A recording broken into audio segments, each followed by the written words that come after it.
Hey, everybody, and welcome back to whatever we're doing. Illuminated Page here on Illuminated the Page. Quiet Gentleman channel. Sorry, I'm on it, guys. I promise. That's all right. Yeah, so here we are, season 2, episode 8. We're gonna have some fun tonight. Tonight I am with Shawn playing Aaron Lockhart. Hi, everybody.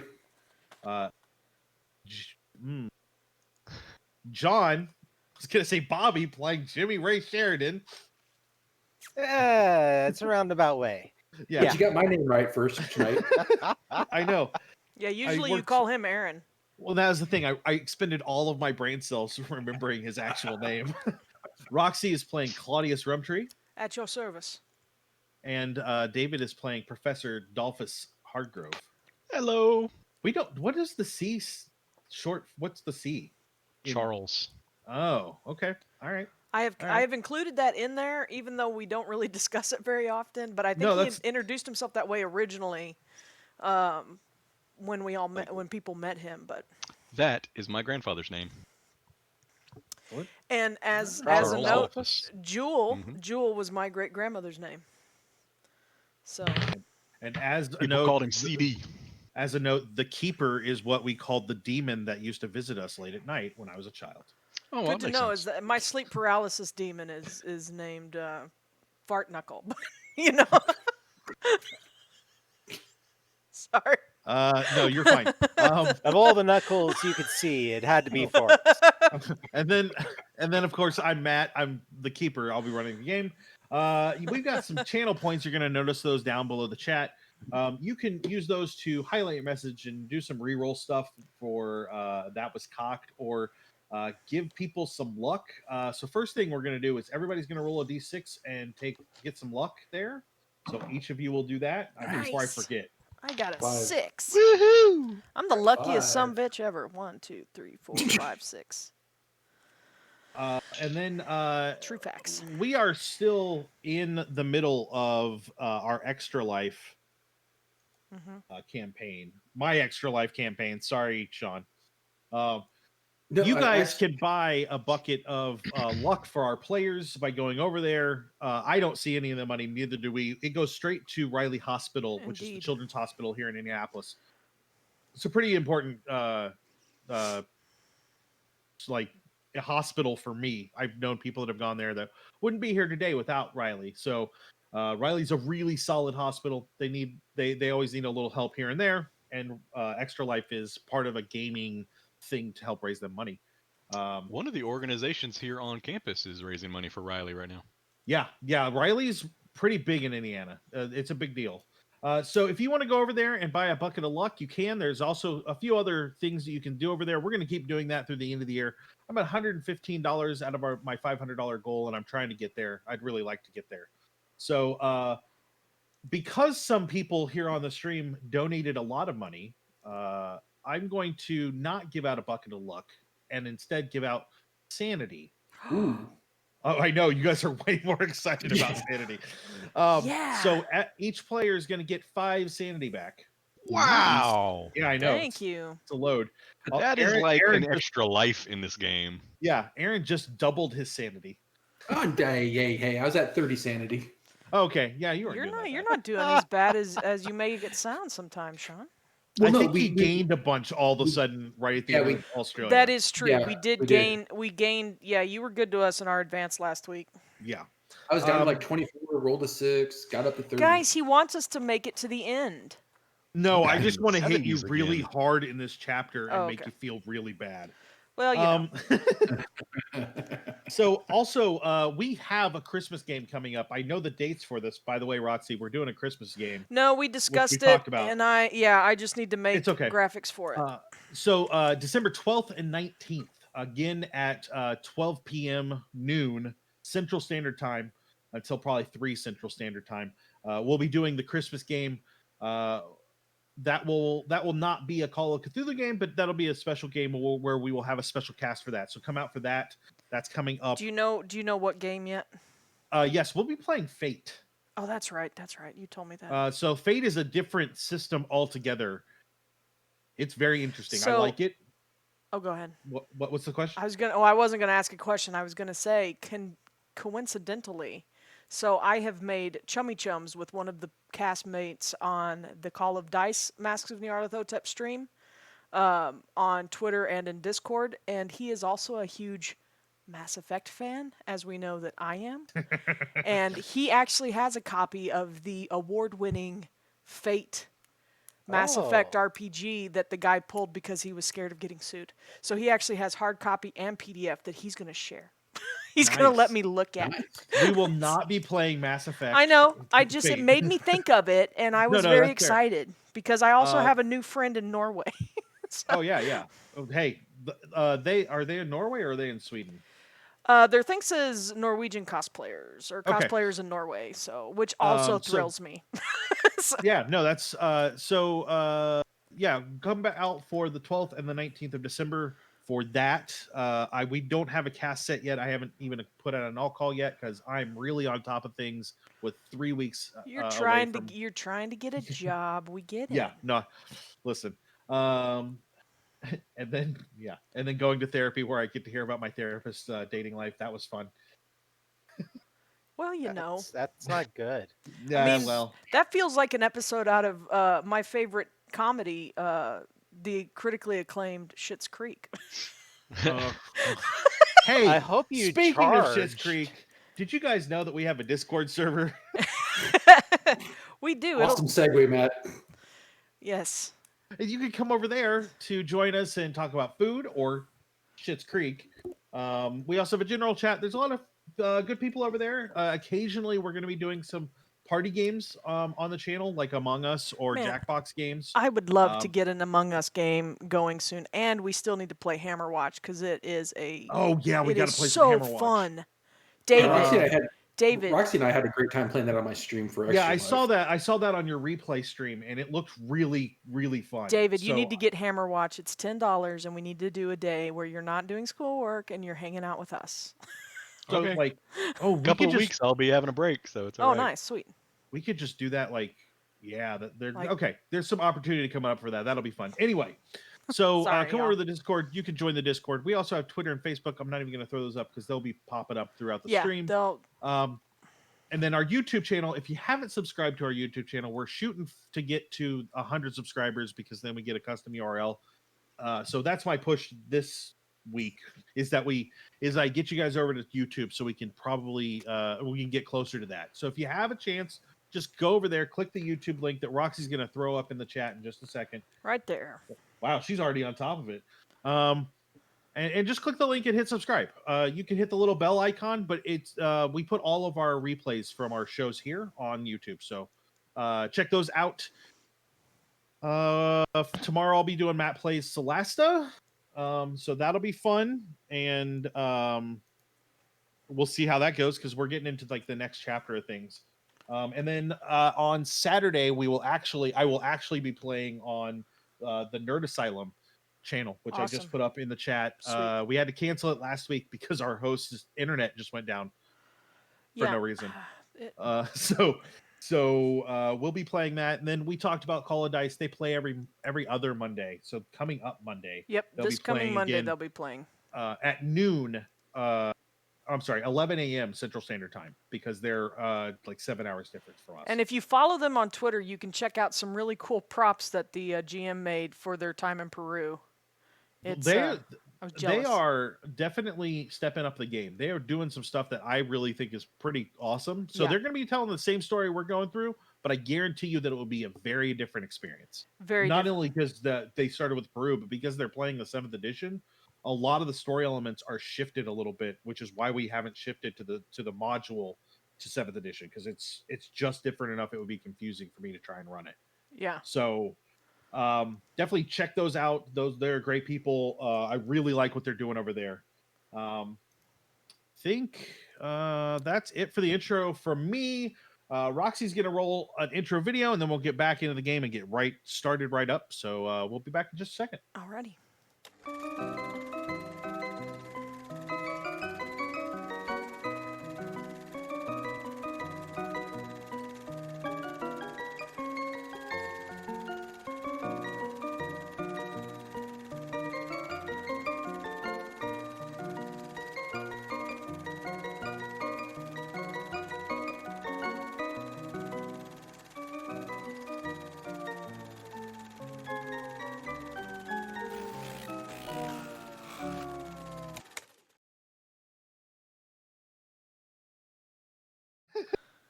All right, so we left you guys in Singapore, Yes. where you were kind of resting up. Does anybody have any damage left on your character? No, well, you No, made no. sure that we healed completely up. Okay, cool. And we're like mid-April right now, Mhm. aren't we? Okay. Yeah. Yeah, we I should. do actually have to track that. I don't think that you guys are going to hit the countdown timer here, but who knows? Let's go ahead and let's just pick a date to start from here.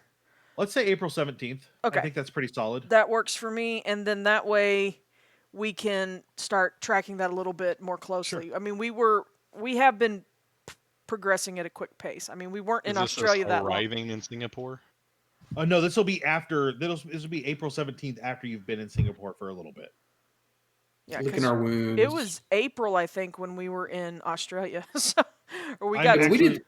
We didn't I'm spend a whole looking lot of up time in the Australia. travel time. You spent a few week. Yeah. It was like a full week because you guys, the travel from Sydney to Darwin and then Darwin to Port Hedland was actually a distance. Yeah. I'm looking for the travel times in the book because it has a chart and I can't seem to find it. Oh, I was going to say, y'all should definitely check out the Call of Dice Masks of Nyarlathotep stream because the GM actually made a note during the session that no one will ever see again, so I can't prove it. But they actually said Jewel Rumtree was a delightful Southern lady.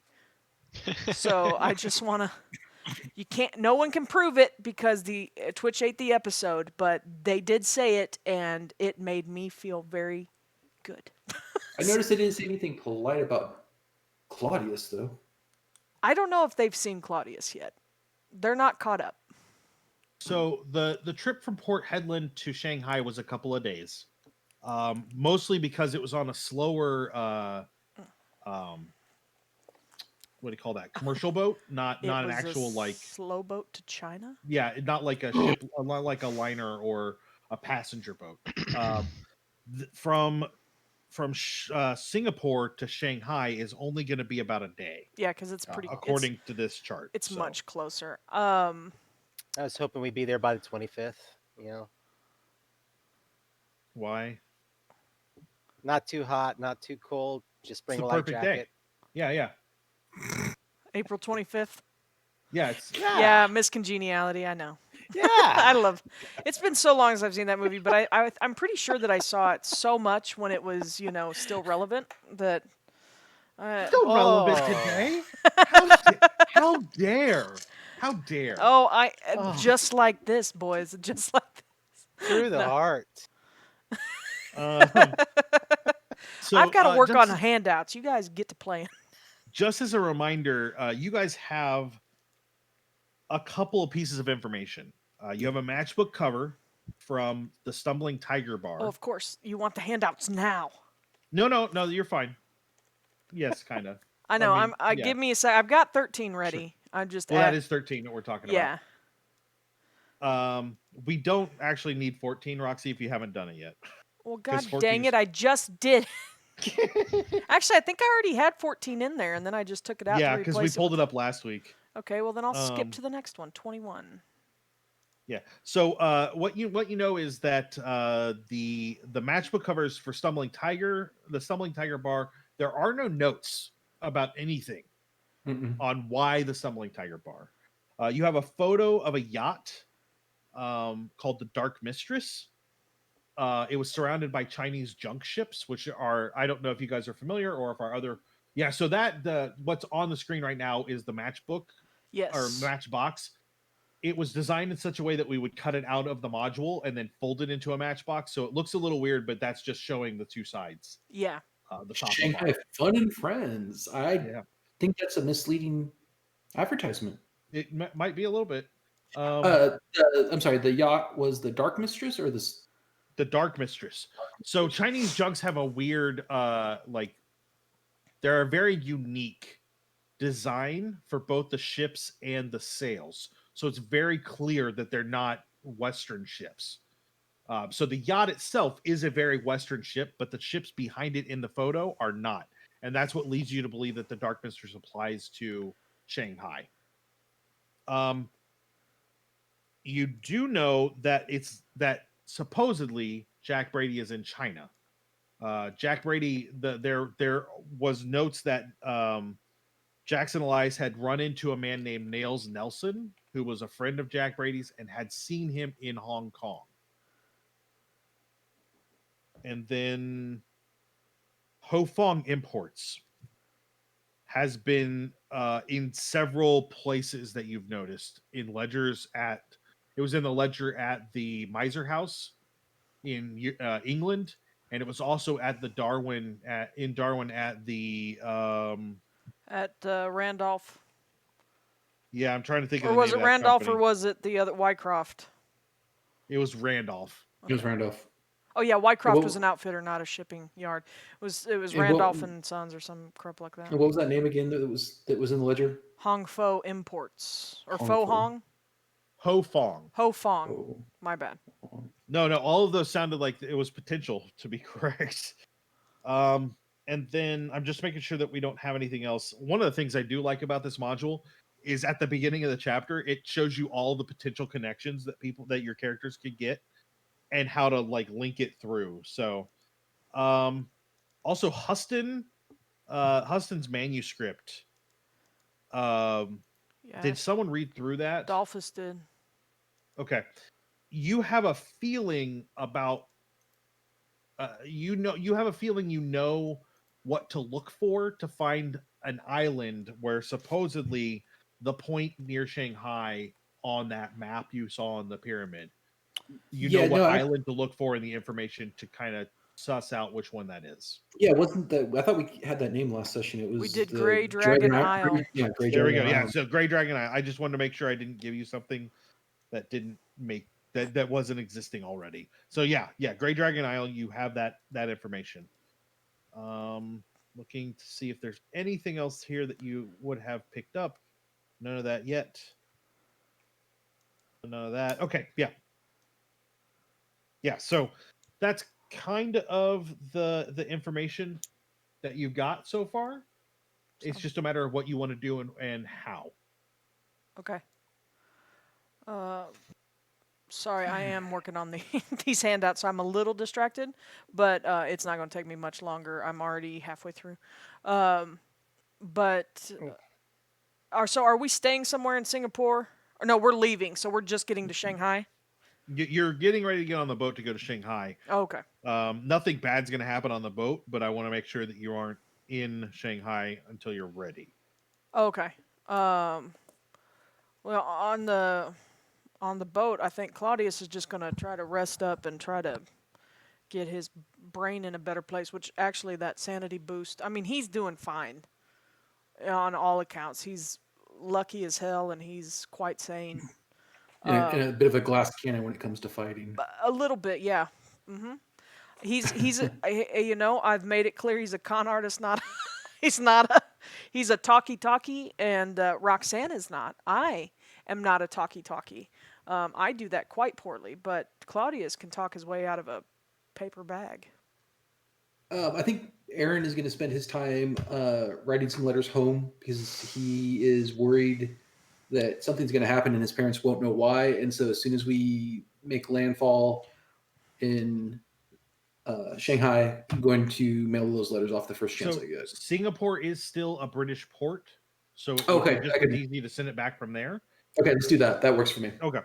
Yeah, Claudius sent some letters home as well to Ibiza and also to New York. And just as a reminder, so you guys are prepared for this, it could take several weeks for those to get home. Yeah. So, yeah, because it's going to go from Singapore to somewhere in England, however long that takes. Are we aware of the telegraph network at this stage in history? I know that there was. Yes. So there is a transatlantic telegraph, and there's likely Europe. There's likely a telegraph from Singapore to China, which would still then take it across. But I'm not sure that Europe is connected to Asia yet. Okay. Because it took a while for Russia to catch up because they just went literally through a revolution. Sure. And they were already, I don't know if you guys know a lot about Russian history, but like they were already behind technologically. So Yeah, there are a lot of big steps that the hadn't stuff been that taken. I know is from a little earlier, from that one show on Hulu that was really good. The The Great. Crown or The Great. whatever. Oh, Its history is very modified, but it at least kind of gives you a picture of the time period. Like the actual events that the show portrays are probably most definitely fictional, but good show though. it Fun. was quality show. So a couple of things about Shanghai, just to give you guys an idea. In 1920, New York City had about 732,000 people that lived there. Shanghai has 1.6 million people that live in Shanghai. So that means you're looking at not exactly double, but close to double the number of people. And only about 20,000 of them are non-Chinese, mostly Japanese, although there is a very heavy English, French, and German influence here. There was the Opium Wars were a thing, and it became a weird thing, and now England kind of runs Shanghai, sort of, but not really. It was a lot of like European imperialism that was a problem, but in the end,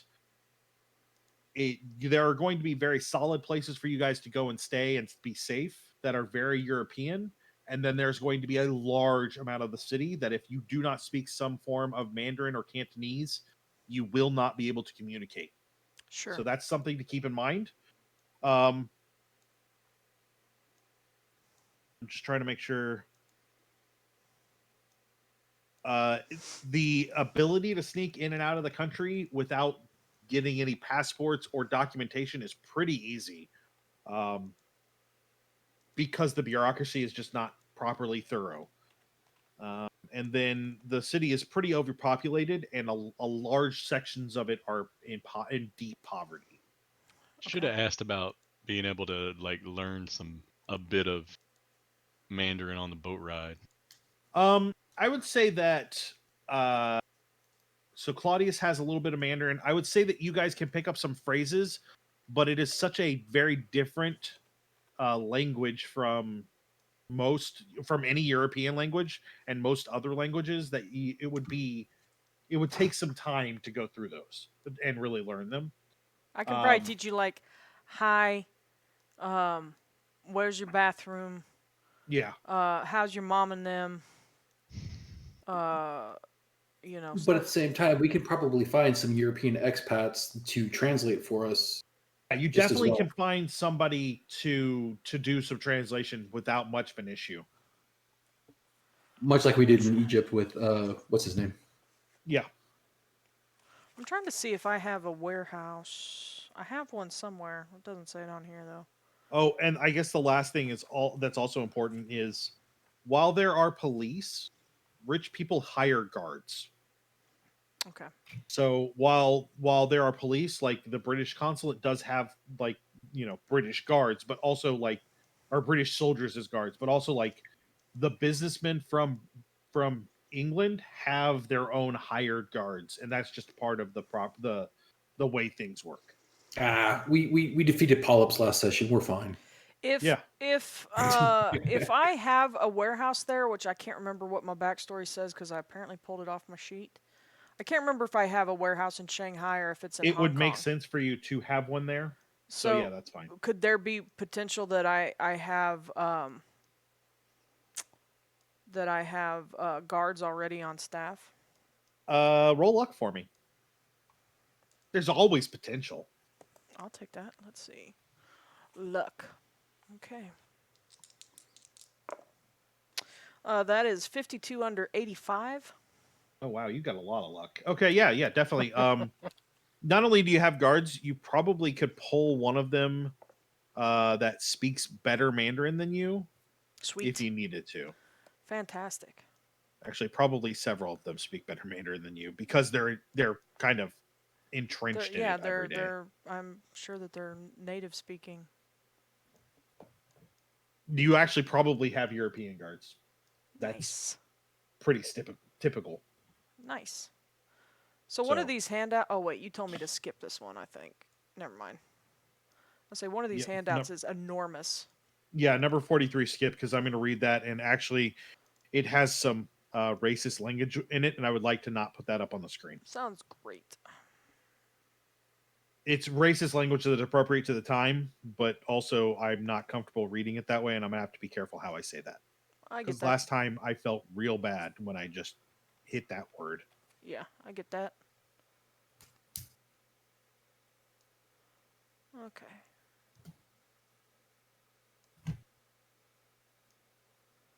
But yeah, Claudius doesn't do a whole lot on the ship. But yeah, once we get there, he's going to plan to contact our office there. And Do you contact them from Singapore to let them know you're coming in? Or do yeah, you why wait don't we till do you get off that? the- Yeah, does Okay. is there some sort of communication between the Yeah, two? yeah. I would That's guess going to that be there faster is than the boat. telegraph lines from Singapore to the mainland. And since we're leveraging your warehouse, Claudius, is there a way that we can bypass port authorities, because Dalphus and I might still be a little popular Oh, you mean from England? from Egypt? Oh, Yeah, from Egypt? Egypt. I mean, perhaps I could just say you're my business associates and you're. Those darn archaeology groupies. I mean, I'll just say that you are, you're a client, and I'm showing you our local warehouse, and this would be where a lot of their goods would be coming through. And I think he wants to skip the bureaucracy. Yeah. Oh, you want to go through? Oh, you want to skip all? Well, that's what I was gonna say. They're just with me. Yeah, but like you can't tell the Shanghai's government they're just with me. You're gonna have to sneak them Yeah. past, and I'm fine with doing that. And that's absolutely something you Yeah, can I do. mean, we but can that's a figure it question of- out. I Okay. kind of don't feel like the Egyptian authorities are going to have communicated any of that all this far. It had gone out on the wire. Yeah. So what had happened was, Yeah, remind me why they're well, what they happened blew up a was- national monument. no, a national Uh, monument blew up while they were near it. There's no proof that they did so, it. Right. So they're involved in an investigation of the explosion they of a told- national monument. Were they and told not to leave? They were Yeah. told not to leave and then fled. So they are currently wanted for further Oh. questioning. You guys got ahead of that in Australia, but by the time you're done with this, it's been a couple of weeks, or it's been several weeks. Well, Claudius's mindset on that would be then the ship that we take out of Singapore needs to be one of my boats, and you're just going to have to be cargo. Yeah, that'd be pretty easy. So, we can get a small, Singapore to Shanghai shipping vessel that makes the trip regularly, and you'll get comfy in a crate. Yeah, that works. I was gonna say, like, do you have to declare, like, have papers on all of your crew on the ship? Knowing what I know about Claudius and GM, we can discuss this elsewhere if we need to. Sure. But I am 100% confident that there are false bottom crates. It's also very, very likely that you could make fake documentation on the boat. Sure. I actually That- is forgery. That would not be out of the question for your guys to have done that. It's So- not hard for you to be in Shanghai illegally. at this Like time. Yeah. that's not that big of a deal. And so, yeah, I mean, knowing about Claudius and some of his other business dealings, there are definitely crates that are large enough to house other things below what would be opened and inspected. At a glance, Yeah. So there is room, and he would just be honest. He's like, we can either work on forging documents for you, or we might even forge those documents in Singapore. I'm for sneaking in. While I don't think I have much of a picture trail, the professor is a little more notable, and they might have plastered his picture everywhere. Well, I mean, we could shave your So- beard, Dalphus, if you were okay with that, and you would look entirely different. I am quite sure. Also, keep in mind that Dalphus is recognizable in a very select Mhm. niche group. Yeah. which may or may not actually apply. So he would have the paper would have more access to like a picture of him to plaster. Sure. That's what I'm referring to. Not that he's like universally known, but finding a picture of him again, I with one think poster is a little easier. We could alter his appearance very easily. It's all. I mean, if you guys want to do two different ways, that's more than fine. If you want to do the same way, I just got to know so I can set it up before we get on the boat. So I don't know, Dalphus, what do you want to do? You want to be smuggled in, or do you want to try and sneak in on forged papers? Well, I would say we have papers forged that just show us as crew members, and we just are working on the ship. Okay. And then if there is a problem, then we can always sneak in other ways. I'm gonna have to ask that you not wear your finest when we get to port, though. If you could dress down, as it were, and at least look more like the crewmen on this boat, even though you are both quite white. It's not racist. It's just description. You guys are going to stick out amongst the other crew on this rig. It's a boat from Shanghai going to Singapore. Yeah, but I thought it was one of your boats, so I figured it would be more European centric. Oh no, I hire locals. Local. This was a warehouse. This was a warehouse that was bought before I became the CEO and executive. This is just so we have a network of warehouses that we operate out of and hold an office in. Okay. So, you're gonna they want forged documents. So okay. Excellent. You're gonna go ahead and forge the documents in Singapore. Are you still definitely going on on one of the ships that you own, Claudius? I think that'll be safest. It takes a little bit longer because it's not as quick. Sure. As a liner, but you're still there within a day and a half. Okay. So you guys you all arrive in China. You get through the bureaucracy fine. The false documents don't seem to cause a problem. And we could also just be hired security that you brought to. Sure. Yeah, I mean, I have materials. Things that we can say. It's just I thought some of the fear was recognizing y'all. Yeah. So that's why I suggested the smuggling. When you arrive at the port and you get through all the paperwork, which isn't very long, you find yourselves greeted by a man with a car. He says, "My name is Hansel Schmidt, Mr. Rumtree. I'm here to get you back to the warehouse so that you can discuss any further needs you would need there. And I would be happy to take care of your bags for you." He is clearly armed. He has a gun on his hip. Okay. And he has a look of like a harsh look to him. He's probably looking at him ex-German military from like the war, which there may be a feeling there from certain members of the group. Oh, I'm side-eyeing him. Yeah. Well, you said he's German military? Yeah. Ex-German military. Does he work for me? Or is he just you were told that someone would be meeting you at the dock. Okay. You weren't given a name. But you would expect that this man does work for you. Okay. Yeah. Well, thank you so much, Mr. Schmidt, or take us away after you. He loads you whatever you need into the trunk and gets you guys all situated in the car, drives you probably 20 minutes or so. Just the streets are pretty narrow and kind of clogged. But takes you to a nearby warehouse that has what looks like some access to a larger road that doesn't go he went down some back roads and like alleyways to get there, and it seemed to be quicker. And when you get there, he pulls up right by the door, gets out and helps you with your things. He says, "We have arranged for some of the quarters here to be used by you. Some of the guards will be doubling up while you're here."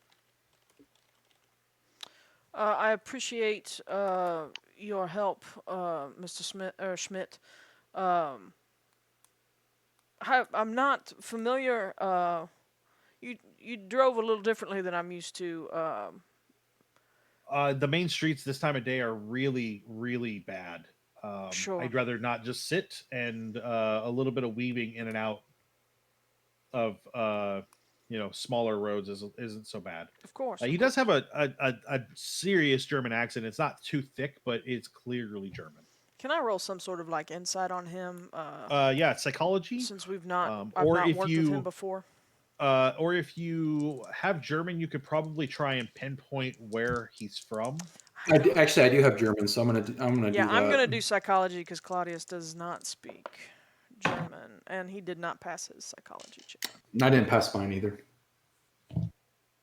I mean, he sounds German to you. All kind of sounds the same. All smells like sauerkraut, I guess. I don't know. Ooh, now that was pushing it. That's some hate mail coming. But, well, Mr. Schmidt, I have not had the pleasure of your acquaintance before today. Do you work for my company, or did they hire you? Yes, I am. Separately I'm one of the supervisors for the guards here. I take care of the first shift. I wanted to make sure that you were greeted and brought here with the proper respect. Fantastic. I really do appreciate it, and you've been nothing but professional and very accommodating for us. One question I might have a couple questions for you, if you don't mind, just for a second. We are really going to need somebody. I mean, I speak enough Mandarin to get by, but do you have anyone on your staff that can accompany us and translate for us if the need arises? My Mandarin is strong. My Cantonese is rather weak, I'll be honest. Okay. I've got a couple of boys that speak Cantonese quite a bit better. It's just a matter of who we want to pull from where. Also, I do apologize. The rooms that we've got they're not hotel rooms. That's fine. The boys here, they sleep, it's meant to be a place to sleep and to stay, not necessarily luxuriate. Is it safe? I mean, you're gonna have guards on the building day and night, Sure. plus guards sleeping upstairs. I'm sure there are safer places like the consulate, but I can't imagine much other than that. This is perfectly fine. My compatriots and I, we don't wish to linger here for very long, but we do have some belongings that will need to just be in a safe place. So we don't have to truck them around with us day in and day out. So as long as you're confident in the safety and security of this location, this is more than fine. We probably will not be spending a ton of time here in this building as it is. Of course. No,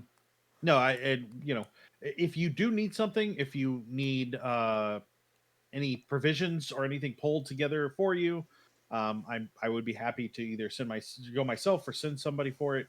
Sure. It's just we are here to take care of whatever we need. Okay, fantastic. Well, hopefully Mandarin won't be or hopefully Mandarin will be enough to get us by, but if you could assign someone, or even, I would be more than happy to have you join us for our time here. If someone could join us, at least as we explore a little bit, or at least stay near, if that makes any sense. My other question is, what do you do for nightlife around here? There are several clubs nearby. Some of the boys get into some of the less reputable clubs, places where you can play some cards, gamble a little money. Sure. They do have some. I'm not sure if you've spent much time in China, but they do have some interesting gambling that goes on here. It's a little different from what I've done, in Monte Carlo or sure anywhere like that.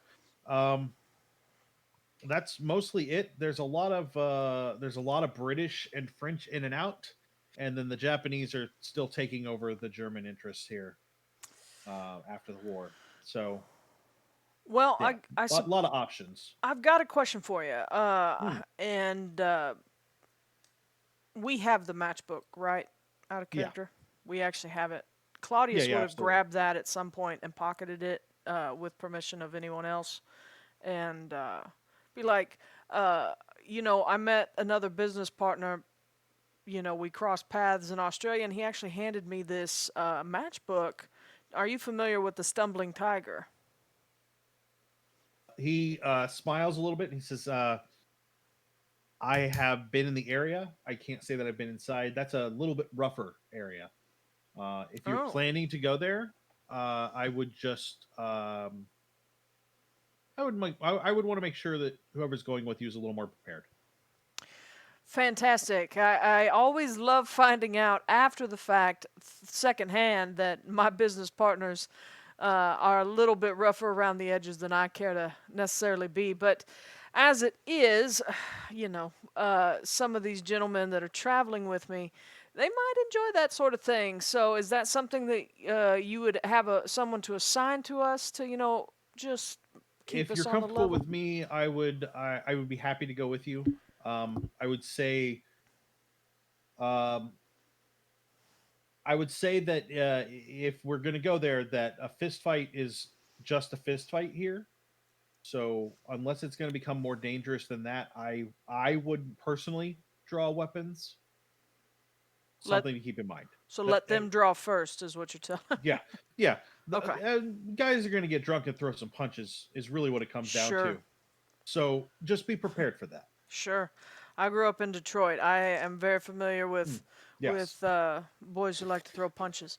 So that sounds wonderful. If you might give us just a few minutes to get our things set down and sorted, and we'll have a discussion. But I suppose if you would like to accompany us, don't go too far. Can I just find you downstairs? Is there a security office or something? So he had kind of walked into like one of the doors, the regular size Okay. doors and you guys had been talking right there. While you were talking, like 4 guys came out, grabbed all of your stuff, and took it up to the rooms. Fantastic. So you're already kind of set there, but they've gone back to what they're doing. You have an administrator here. So we're April 18th. April 18th. Excuse me. Yeah. Does your shipping here do like routes or shipping here in town? Like courier? Distribution? Most of the stuff that comes in here is for companies to sell. So we'll hold whatever they get in until they, come and get it. And then they usually do the distribution. This is more of a holding place, and sometimes shipments end up here that can't get into another port right away and need to sit for a few days or a few weeks to either pack up with another shipment or for whatever reason. Well, So- the reason I'm asking is, do you have a city map? I can get you a city map. That shouldn't be too hard. I'd like that. Okay. So- It will likely be in Mandarin. So I just want to make sure you're aware of that. If you can mark where we are now, and I might ask you to mark a few other locations on it, Oh yeah, I'll- I can definitely do that. that'll be good. And maybe you can set someone on this. I'm sure that you have connections. Have you had any dealings with the Hofong imports? I'm not off the top of my head, but I will be honest, I don't deal with the books a lot. So Claudius, you have an administrator. It is a Saturday currently. I looked it up. Cool. So he's not going to be in the office, but that doesn't mean that you couldn't call him in. Honestly, that wouldn't be the end of the world. Yeah. Yeah. So Tonsil says, I haven't looked at the books. It's not something that rings a bell right away. But that's not my area of expertise either. So Mr. Rumsfeld would know more about that. Claudius, I think we should get someone on this. I mean, we can go to the Stumbling Tiger, but I think we need to find out more about Hofong imports Sure. and their dealings and all this. So if you can get one of your people on it to get that information while we're doing other things, I think that'll help get this ball rolling. Can you show me to a phone, good sir, Mr. Schmidt? Oh, yeah, absolutely. He walks over to what looks like an office and unlocks the door, and he opens it. And, there's a little desk, ledgers and kind of stuff stacked around. The desk isn't exactly isn't exactly clear. It's pretty cluttered, but he has stuff all around, kind of set and ready to go. And this is Hansel's office? No, this is Mr. Rumsfeld. Oh, is it Mr. okay? Rumsfeld's Yeah, office. Mr. Rumsfeld. Oh, old Danny Rumsfeld. It's been too long. Let me just give him a little call here. Obviously, he's one of those fellas that has that kind of brain that thrives in clutter. Let me just give him a call. He's probably gonna fall right out when he finds out that I'm here and he's not. And I give him a call and Do you close the door? Because Hansel did not come in with you. He opened the door and then just stood back so that you could go in and do whatever you needed. yeah, I probably will close the door. So you call. It rings a couple of times, and he picks up. And this is Rumsfeld residence. Danny boy. It's Claudius. Mr. Rumtree, are you here in Shanghai? I am. Funnily enough, I'm at your desk right now. I will be there shortly. I would hate to trouble you on a Saturday. I don't like getting my people out of their comfort zones and all. And our trip I did let people know that I was en route, but that's perfectly fine. Mr. Schmidt greeted us. What a lovely young man. Is he one of yours? Yeah, Mr. Schmidt is, I would say, one of my more trusted guards. He does a pretty good job of vetting who we bring on. He's been with us since about a year after the war. Okay. He was transferred here shortly before the war ended to work for the German consulate, and then after the treaty, was out of a job, and so we pulled him in. He seemed to be competent, and we haven't been disappointed since. All right, no issues considering his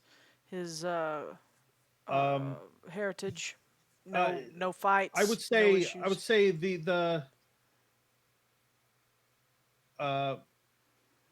He's a good old boy. He's a good boy from Germany who believed in what they were trying to do, that Germany should be Germany. But a war changes people's feelings for their nation. Sure. And yeah, I would say, as far as that goes, his love of Germany is not the same as it used to be. Right. Well, that's all well and good. He's actually volunteered to accompany us around Shanghai. Not too sure how long me and my friends here are going to be in town. This, unfortunately, well, maybe fortunately, is not a business trip. I will be available to handle some business things if needed. Would rather not, though, as you, I'm sure, are well aware. That is not how I like to do vacations. But as it is, I actually am looking for some information on Hofong Imports. Is that an organization or a company here that you are familiar with? They're a small shipping company. They deal. I'm not sure what they deal in, but they have a very specific clientele. Yeah, I'll say. we've run across their names. I'm on. Jewel fell quite ill in Egypt a few months back, and I was. Are we assuming that he has come to the warehouse to have this conversation, or are you having it over the phone? Over the phone. Okay. Yeah, I wasn't gonna call him in. I was just gonna talk to him real fast. It's gone on longer than I anticipated, but yeah, Jewel fell ill a couple months back, and I've been trying to wrap up some things that she was working on, and then we've just come across the name a couple times, and I didn't know anything about him, and being as we have an office here, I just wanted to know, have we ever done any kind of courier work for them or anything? Not that I'm aware of, unless I missed some secondary or tertiary connection. That's from another company. Like, I don't think we've had any real connection to them. I know that there have been times when we have shipped things from Australia to here, and they okay. may have been on our boats, and Sure. Hofong may have put things on one of our boats, but I'm not sure. I can't be positive. You don't I would happen have to thoroughly check our records on that. you don't happen to have any information as far as where they might be located here in town, or Oh, I can pull that up. That's not a problem. yeah. I'll be in the office. It'll take me 15 minutes to get there. And Sure. I'll pull that up and have that available for you. Sure. Is there anywhere to eat around here? Do you like noodles? Have you had good Chinese noodles? We've of course I like noodles. Remember you took me to that really nice place. We weren't right. here at this location, so it was over by the other office, but no, I love some good Chinese noodles. Let's Lo I mein. can point you to a couple. I could point you to a couple of smaller shops that I wouldn't say are as nice as the one we went to, but they're good. You They're know real what? I'm good. here for quality, not quality of food, not necessarily atmosphere. Well, we can get all that later. We just got here, but I have a feeling my compatriots are hungry. While you prepare to come over here, we might just go grab some food real fast. Okay. He gives you directions that are just like a couple of blocks walk. Sounds It's not great. very far.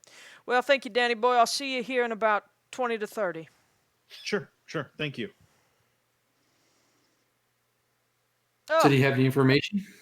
he had some. He's gonna come up here and he's gonna tell us where it is. Are you boys hungry? I feel like I'm hungry. Hansel, I've got directions to a little noodle joint not far from here. Do you think we're okay with going and doing that on our own, or do we need to have somebody with us? Are you guys all obviously armed? Yeah. Well, it's not obvious, but I'm definitely armed. It's more obvious than he's aware. I don't even have dice out. Hold on. I'm totally not prepared for this It question. probably I would just be asked. obvious with me. I mean, yeah. Yeah. Claudius still has I mean, his how can you miss machete on this his giant hip. Yithian rifle that I carry Yeah, around? hopefully you're not carrying that. Hopefully we found a way to wrap that in something and That's probably in a trunk by itself. It's Yeah. not exactly small. We have two of them, so we got a crate. 6-foot thing that's wrapped in rawhide. No, don't worry about that. Don't worry about that. it is an about Australian yourself? outback relic. Worry about yourself. Yeah, check yourself. Yeah, I got a few weapons on me. They're not all hidden, though. He kind of looks the four of you over and he says, just remember, if it's a bar fight, it's a bar fight. If somebody tries to rob you, guns are fine. Sure. But we're gonna get in a bar fight at the noodle place. Well, Sounds like fun. I don't know if you've had noodles here in China, but I like to have a good beer with them, and usually beer comes from a bar. And I don't know if you'll take a side trip or not. I just if you folks feel like you can handle yourselves, then that's the way I would be. I would be looking. I think Seriously? I really just want to get noodles and come back.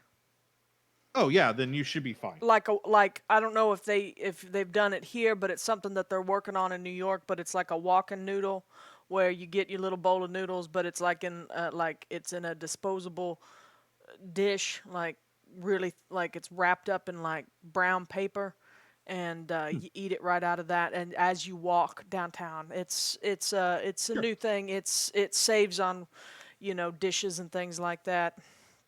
But really, we just want to get a little bite to eat. Long boat ride, and those cargo boats aren't really made for luxury. So Yeah. And Danny, I'm sorry, Mr. Rumsfeld is going to be here shortly. So I just want to go get some food and come right back. Yeah. They should be able to wrap something up for you. Fantastic. Thank you so much. If you'd like, I can run over there and grab it for you. That would be perfect. Do you think Mr. Rumsfeld would mind if we just camped here and waited for him a little bit? Oh, no, not at all. I'm sure Mr. Rumsfeld will be happy to see you here. And yeah. That's not a problem at all. That would be great. And I'll write down what I want, and then I'll just say the rest of them they'll enjoy this. It's wonderful. Yeah. So he heads off. It's the easiest He's way to gone. get rid of them, y'all.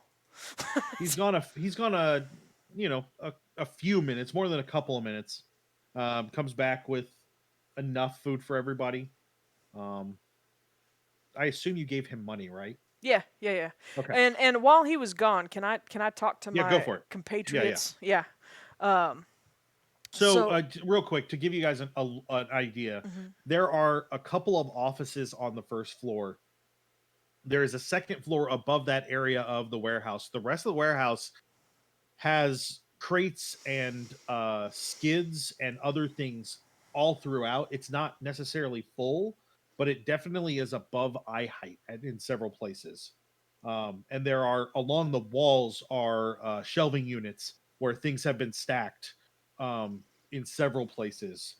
And so this is a pretty active warehouse. I'd say it's probably the size of like a 3-bedroom house kind of deal.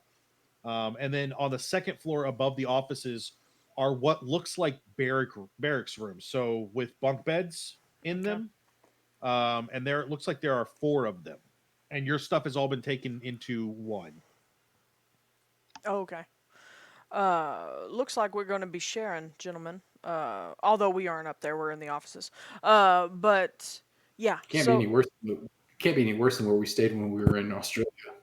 Oh, I'm sorry. Also on the first floor is like a small kitchen sitting food area that it has a radio and some like overstuffed chairs that Is have there been a coffee pot? Yeah, there's a coffee pot that and then teapots. Okay. Would anybody like some coffee while we wait? I can talk and make coffee. I'm kind of coffeeed out. We've been hopping so many time zones. I'm just kind of. That's fine. As it is, okay. So we do have information. It's nothing that Samson and Nyarro has ever dealt with, but we do have. They are aware of Hofong imports, and he's coming in to get the address for us and some other information. But even Rumsfeld has no concept of, or it does not understand or know who the specific clientele is. So That's not surprising. yeah, I mean, considering the things that we found them attached to, it's concerning that that they have clientele here at all. If we decide to, once we get the address, if we decide that we want to go check out Hofong Imports, do you think we can use your shipping business as a guise to get a foot in? I mean, we can certainly try, unless somebody's got a better idea. No, I would hate to damage The your reputation of the livelihood looking into, yeah.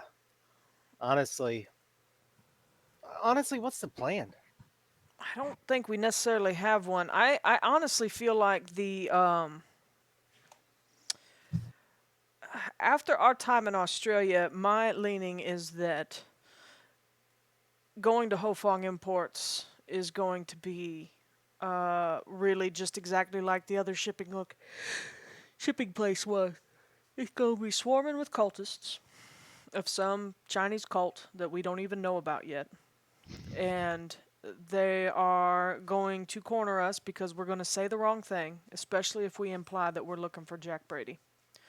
And honestly, the Stumbling Tiger is probably the easiest place to go because there will be a lot of people, but it's going to be dangerous too. If Jules' notes have taught me anything, it's that it doesn't matter where we go, we're going to get cornered and say the wrong thing. See, I think the Stumbling Tiger is going to be just as much of a trap as Hofong's. We're going to walk into there trying to get information. But and we're just gonna Hofong is not a public place. Hofong is a private business, whereas at least the Stumbling Tiger, you're going to have civilians, and maybe so is the club in England, and we almost got killed there facing cultists. I feel better about the club than I do about the warehouse. Jewel had her own opinions about why the club went the way that it did, but that's neither here nor there. Knew you were But going to go there. I feel much more comfortable about the club than I do the warehouse. Well, I mean, here's a radical idea. We know that something's going on that island that we found in Heston's. yep, sure.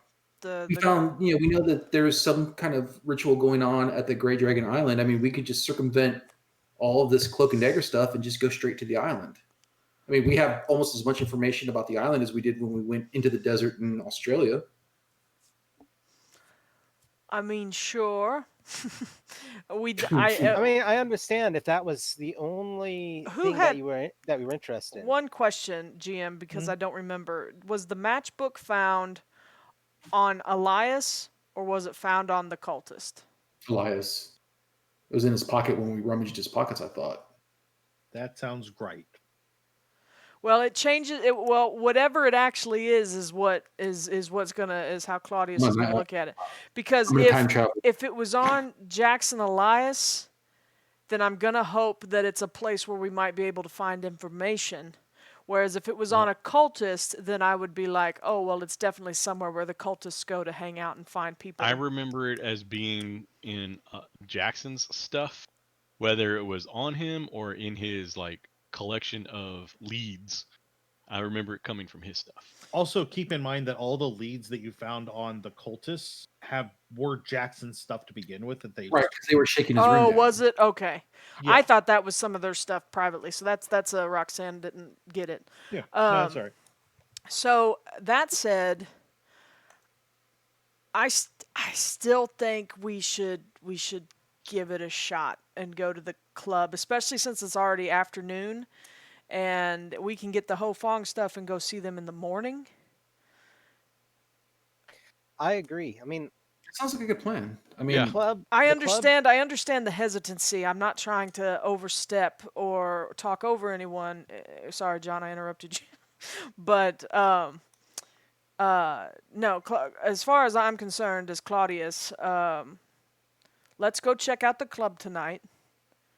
Lay low, look for anything that looks suspicious, see if anybody takes note of us, and we leave and see what happens. And we're going to have people with us, so... Yeah, my vote is for the club. Yeah, I think whatever leads we need to look into, we start here in the city before we go out to the island. Because when we go to the island, I get the feeling that that's going to be the trigger, whatever. Yeah, I feel like that's going to be the triggering mechanism for all the cultists to know that we're here. Can I understand? Or we let them know we're here when we go to a club where they're probably going to be at. Yeah, but I feel like they're less likely to be in contact with an island. If we kill everybody in an island, pardon me for saying that out loud. We have no idea how big this island is. Yeah, but if some of those people run back here, it makes our life more difficult here. Sure. My thing is, no, that's not.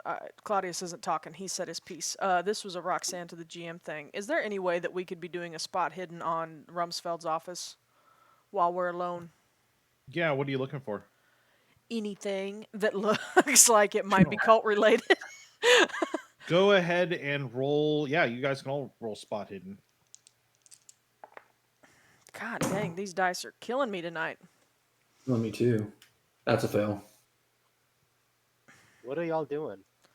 Looking around for stuff in the office to see if there's anything about Look for cults. 57 under 59. So yeah, I got just a basic success. I'm gonna give a reroll to Aaron. All right. That's nice. That is a hard success. There. I feel better if we have a couple successes. So Claudius, what you know is Daniel Rumsfeld is a Chicago boy. He's from Chicago. He was hired a few years ago, several years ago, and has been doing a great job out here. Because the bureaucracy is so weird, there's a little more bribing that has to be done out here. Sure. There's been less bribing under him than previous people that you're aware of. So either the previous people were skimming or he is a better talker. And you've spent time with him. He's not that great of a talker. He's a good talker, but he's not talk, cops out Sure. of their own money kind of people. Yeah. Um, uh, he has never displayed anything that would make you feel concerned, but also you're all paranoid, and I get that. His office is not. I would not. It's not organized in a way that makes sense to you, Hmm. but also Rumsfeld's a numbers guy, and he has. It's clear that he does crunch numbers a lot. Okay. So from what you can tell, nothing here seems off, other Okay. than he probably could clean his office up a little bit, but also he's here away from everything that Sure. that Sure. he left behind, and you get a little sloppy when that happens. Yeah. But it's not. Oh wow! Thank you so much, Greg. Wow, Thank you thank for you. those Oh, 5 fantastic. gifted subs. We really Wow. appreciate it. Yeah, thank you. We really appreciate that. Yeah. So yeah, he seems like a good guy. The times you have spent with him, he's on the up and up. He does pretty well. All right, that's fine. I just, just while we had a moment to kind of poke around, and it's messy anyway, if something was out of place, it wouldn't be as noticeable. Yeah. So, but yeah, and so whenever Hansel Schmidt comes back with our nudes, we're gonna slurp down some lo mein and enjoy the afternoon. So the four of you sit down and start eating. Hansel doesn't go anywhere. Like, he doesn't stay right on top of you, but he kind of stands over by the wall and just waits. Like, I'm gonna, this is kind of what he's used to. since I am super paranoid and I don't trust him because he is German, I'm gonna stare at his neck to see if I can stare at his neck to see if he's got a cult symbol around his neck, like a leather thong. Hey, Roxy, I know what it's gonna fix. I turned off studio mode, and I forgot on this one that it goes to your edit wall. It doesn't go to your live. It doesn't keep your live screen. Audio's still there. That's just a handout board. Yeah, go ahead and give me a spot hidden, Aaron. It's a regular success. He doesn't seem to have anything around his neck. What you do pick up is that he is a soldier. From the looks of how he's standing, he was probably a sergeant, or like the way he's organized things, he was either a sergeant or a corporal, somebody that had enough power to keep the men kind of organized, but he's definitely was not an officer. He doesn't carry himself with that kind of pomp and circumstance. Sure. He is clearly smoking American cigarettes, which is a little odd. But otherwise, not like his lighter doesn't have any like marks on it or anything notable. And he just seems kind of neutral. He doesn't seem like there's a lot there to worry about. Okay. Oh.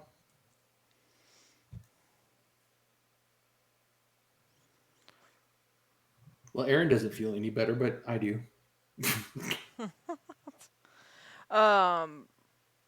Does Charlie arrive, or Danny? Does he arrive? Yeah. You've been eating for 5, maybe 10 minutes when he comes in.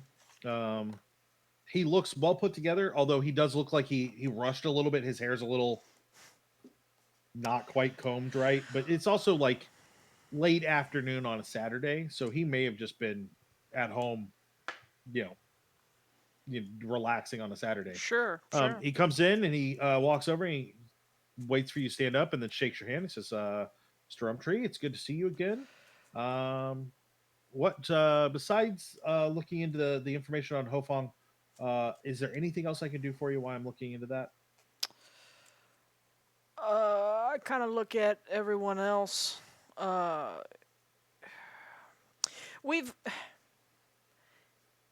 heard tell of some different places around Shanghai that might be of interest to us. Like I said, I'm looking into some things that Jewel was looking into, just trying to help out. She actually worked with our friend here, I don't bother giving a name, but I point generally at Dalphus and Aaron.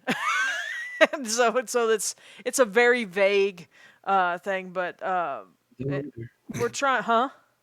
Them over there. Yeah, I just kind of and just trying to help them wrap up some things. And so there's some locations that my limited knowledge of Shanghai, I've only been here a handful of times on business, and it doesn't leave much time for leisure. But are you familiar with the Stumbling Tiger? He kind of looks over at Hansel, just like kind of a little confused. I isn't that the bar over by the Flower Girl places? And Hansel kind of nods and he says, "Yeah, they're." So it's not terrible, but one of the places they've got some gambling dens and some Flower Girl houses, and then the Stumbling Tigers over there with a few other bars. If you're gonna go over there, though, I Hansel's available. Yeah, and I would take him with you. He's coming. He's coming with. Are Okay, the good. Flower Girl places like houses of lady favors? Yes, very much so. Well, you know me. Those are of no interest to me. I am a kept man. As it is, I don't know why that's my segue phrase that I've decided on for Claudius. But now this one's gonna sound a little funny, and I'm gonna kind of look at Dalphus when I say this, and hope to God I'm not doing the wrong thing again. But you know what? Here we go. Have you ever heard of anything, or like a community or something? Maybe some like underground group or the other called Grey Dragon Isle? I think Great Dragon Isle's like at out past the mouth of the Yangtze River. So it's a physical location. Yeah, I mean it's like Okay. out off the coast of China. So when you guys came in on boat, you went up the Yangtze River, which is just wide right there, and then kind of turned down the Wingpu River, and you come at it's like 14 miles from there into Shanghai to where you Okay. guys were on the docks.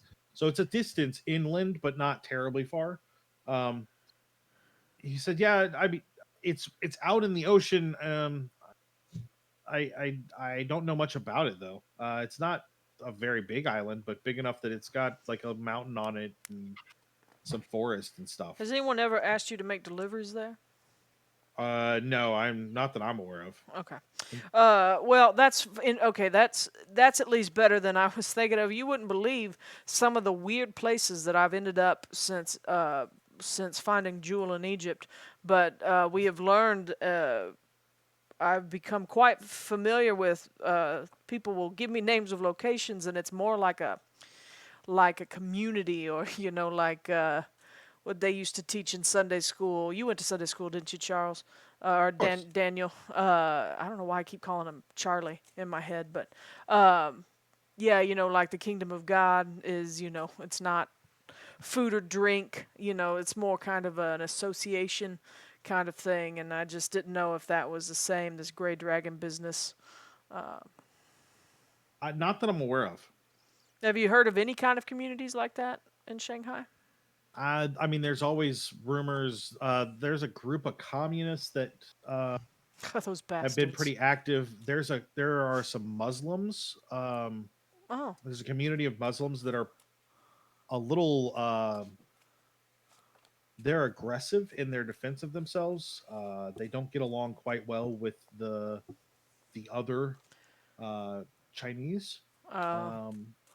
Well, but beyond that, I wouldn't. It's hard to start it's hard to try to build up a community for a religion in a place that's so populated as this one.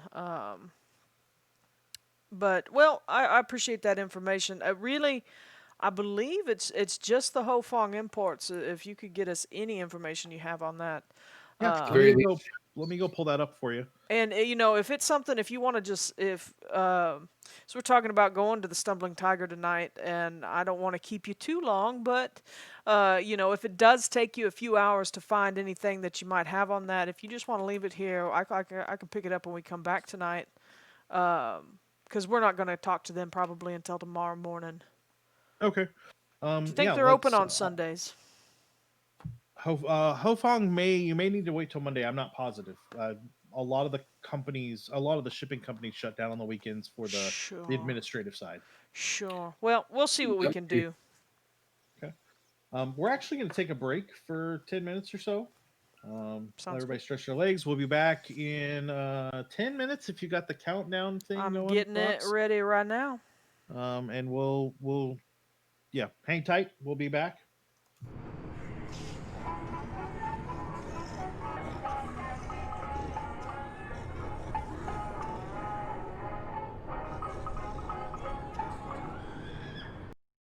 Transition to another countdown. I'm just going to start it over.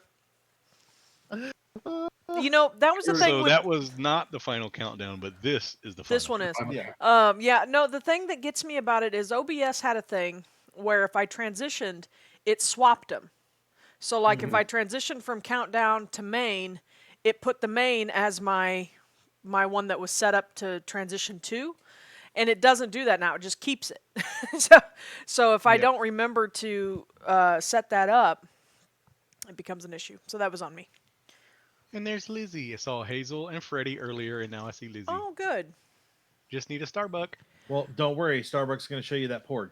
Yep. Have you seen her porg? I don't know. She's been really good about because it's just been me around the house, and she's like, Have you well, seen that porg? I know you I have saw it. Hazel coming up wanting to get some attention earlier. Yeah, have you she seen her really porg, though? wanted to go outside. So that's what we did. And then Fred went out front and didn't want to come in, and so I had to lure him in with treats. But have you seen Starbucks porg? I have. Porg? Starbuck, where's your porg? I even touched the porg. Where's the porg? She's gonna come over here and she's gonna be like, "What, do you have it?" Because when I say where is it, she's like, "Well, you must have it if you know where it is." We are live now, by the way. I know. Oh yeah, no, this is fine. This is quality content. The world. Who doesn't should love know. doggos? Anybody who follows me on any kind of social media outside of this channel, Starbuck is a dog. She is a 3-year-old. There's Freddie. We call her a mini pit because she looks like a pit bull, but she's smaller. Got like a greyhound like body style she's- with a pit face. Yeah, she's her genealogy, according to the DNA, the genes she's got says that she is a bull terrier, so the triangle faced bully breed, and then boxer, golden retriever, and Labrador retriever are her big ones. Says she has no pit in her whatsoever, but I promise you, I've seen so many videos of pit bulls, especially young pit bulls, and she looks just like them. So. And she talks like him. She does. Yeah. And I think the bull terrier's close enough that could be what it is. It Yeah, is. She just has the dip. She likes to carry around her porg in her mouth and like show it to you, but you're not allowed to take it. It's not yours to touch. She just wants to show you, and then she'll leave and immediately circle around to come back to show you her porg. Yeah. For an hour. And then do it again. Oh, she's cute. She's down. She's adorable. This one. She's the one with the red or the pink collar, and then Lizzie is the brown one. But Nothing sets you on edge more than a growling dog showing you her porg. yeah, she does. She sounds super aggressive. We had an incident with a neighbor recently where she got through the fence, and the neighbor was mortified. Like the neighbor, I think, thought she was going to kill them because she sounds super duper tough, but she has never. In all the time that we've had her, which we've had her since she was like 10 weeks old because we found her on the streets out here, she has never hurt anybody. And she doesn't close her mouth. She's real gentle even when she takes treats and things. She just sounds and looks like she would be an aggressive dog, but she's a sweetheart. She's not going to look for a porg though now. She's pooped. After she barks at everyone for 20 seconds, and then you're her best friend. Yeah. You just got to let her get it out. Yeah, I think I was coming over to your house to stream for about 2 months before she stopped barking at me for the 20 minutes. Because we'd immediately put her away. I stayed there for a week, and every time I came down the stairs, she'd be like, "Who are you? Who are you?" Oh, hey, how's it going? She doesn't bark at Sam, but she is very interested. Anytime she hears Sam start to move around upstairs, she's like, "Oh, he's coming! He's coming down! He's coming down!" And then she finds the porg and she wants to show it to him. Have you seen her pork though? It's out on the couch right now, but she's, like I said, she's tuckered out. And I just heard my phone bling. Oh, And if you I couldn't bark see at it. her or growl at her, she becomes very confused. and And just gets mad and wants starts to- like yeah, wanting to like- go just like, outside because she's like, What are you doing? obviously something is happening. Well, no, it's not that she's confused. You probably just like said some kind of weird dog lingo. Yeah. Like what? Yeah, She's like, "You want me to mama? you're not supposed No. to say that. the moon? What?" Yeah. Yeah, no, the porg story is that she showed it to my mom, and my mom, just assuming that she wanted her to throw it, my mom just like pulled it out of her mouth and just tossed it, and Starbuck like stared at her for a minute and was, and then would not bring when she would get the porg, she would bring the porg like How because dare mom you. couldn't get out. And my mom is she doesn't like being called disabled, but she has a lot of body problems, and she's very limited mobility, and she is on disability, but so mom didn't have a whole big range of motion, and Starbuck would stay like right out of reach. She's like, "You can look at it, but you cannot touch, because not only did you tear it out of my mouth, you threw it, which is completely unacceptable. I play with the porg, you admire." And so she's a good dog. She's a good puppy. But yeah, anyway, we're in Shanghai. Are we? Yep, definitely. So just set it right there, bud. Oh. Thank you. And now you have. Now I have food. It's cool. My chicken chili turned out delicious, by the way. Solid recipe out of the diabetic cookbook. So what exactly is a sloppy Jane? Well, It's a sloppy because Joe with it's turkey. a sloppy Joe with turkey that's healthy, because as gender normative roles would imply, only women care about eating healthier. So Yep, we must that's true. name it Jane and not Joe. It's absolutely true. even though carb wise, there's really no difference between beef or turkey in that case. Yeah. No, but so it's it's less not greasy. a position out of the Redneck Kama Sutra then. No, it should be. We don't have the Redneck Kama Sutra here. We have the we have the Snuggie Sutra. Don't ask. Don't ask. Don't ask. No, it is exactly Nope. what you think it It's is. exactly what you think it is. So we're I in think they even Shanghai. sold it at Cracker Barrel. No, You they guys are- didn't. That's not Christian. Not family friendly. You guys are headed to the Stumbling Tiger. We are Also indeed in for some hindsight, sloppy it's not Janes. family-friendly You either. said they were next to the flower girl's house. Claudius would like to know, is there a flower boy house No. next door? Nope. All women? Okay. Nope. This is a man's world.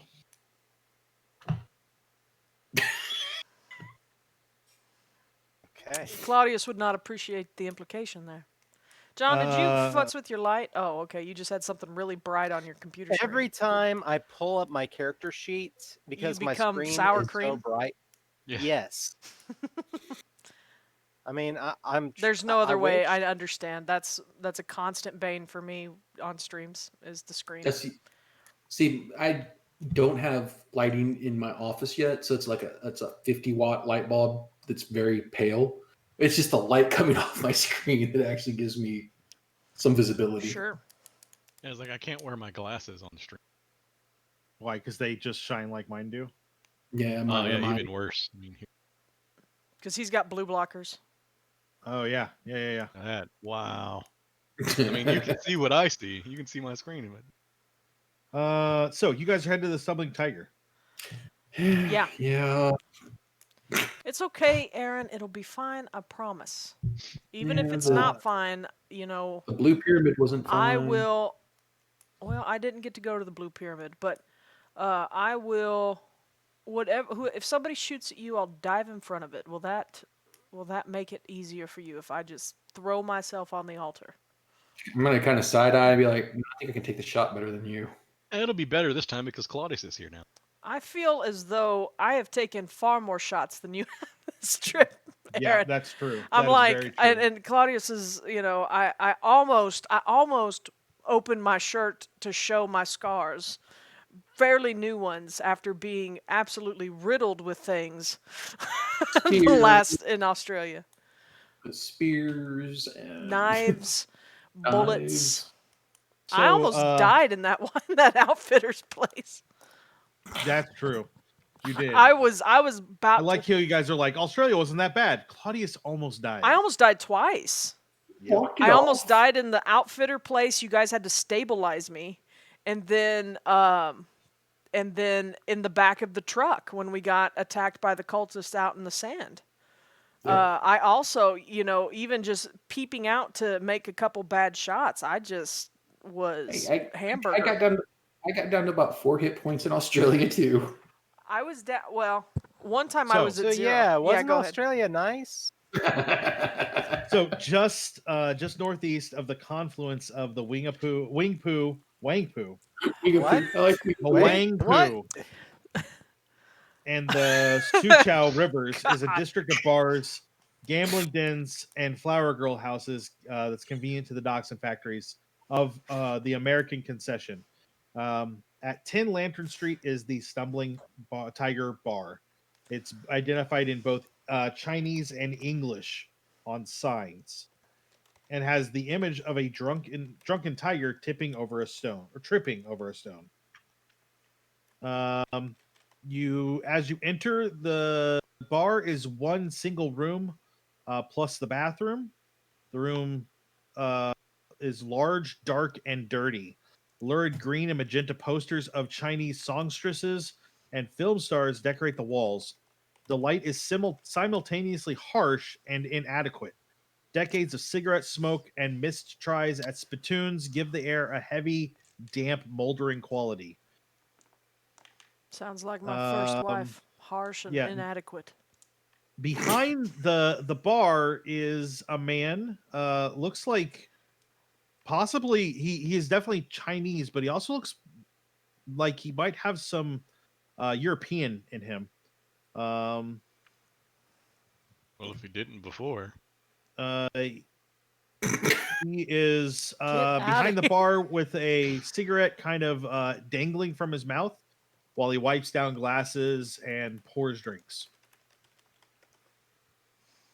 Well, where do we start, folks? We're just here to get a So drink how and look exactly around. do you tell that a tiger is drunk? It's tripping over a stone. Yeah, it wasn't drunk. It was just tripping over a stone.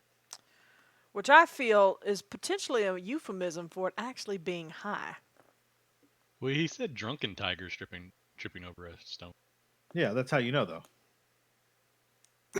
Maybe it's got little like stars or like hiccups around its head. Like like cartoons do nowadays. Was there anything on the sign that looks suspicious? No. Is there anything in this bar that looks suspicious? Can I get all of you to roll intelligence? Ooh, that's Also like to roll a that's a- spot hidden to try to see if that's we a notice any 3 on my culty intelligence activity. roll, which Sure, is sure. an extreme success. I got regular on my intelligence. 15. I got a hard success. Got an exceptional success on the intelligence. David, it's an extreme. Extreme. Stop sorry. trying to be exceptional. So I am what I am. I don't know if it's all of us that came back giddy, Roxanne. I don't know, man. Get a little chilly and you get David get has been going. the one making comments about putting Europeans in people. That's true. That's true. Thought Claudius would be obliging. I mean, is he handsome? All right. So My wife is insane. We're off the rails here, folks. Sorry. I already Woo! apologized No, in you're chat. fine. You're fine. I've already apologized. It's fine. I did. Blanket apology covers the entire stream. So that was an extreme success on the intelligence and a Mm, normal success I on got the an spot. extreme success on the intelligence as well. It's not a As competition. far as the spot hidden goes, you don't see much. There are a couple of men in here already. Seem to be sitting and drinking. So this is the kind of place that you would, if Jackson Elias came here, it was for a reason. Yeah. There are. It's unlikely, given the clientele and what you're seeing right now, it's unlikely that this has any ties to a cult. However, Brass Brady is the kind of guy that would this is where he would feel at home. Okay. So this might be a connection because Jackson Elias believed that Brass Brady was alive, and he had to have a reason for that. Do we have the photograph? Claudius would ask quietly, do we have the photograph of Mr. Brady? Yeah, you guys have a picture of the group. Yeah. Okay. I'll pass it over to Claudius and be like, yeah, that's him right there. All right. We're gonna approach I'm going to say this now. I know we're already in here and it doesn't matter, but we should probably consider not walking in as a group of 4 every time we go somewhere. Just, I'm not saying split up, but I'm saying like enter at separate times, I don't know. Anyway. Yeah, it hasn't really worked for us in the past. We can discuss this later. Oh, Jewel had comments about that as well. So, yeah, I'll sit down near the bartender. Okay. He comes over. He says, "What can I get for you?" In a very, very accented English, says, "What can I get for you?"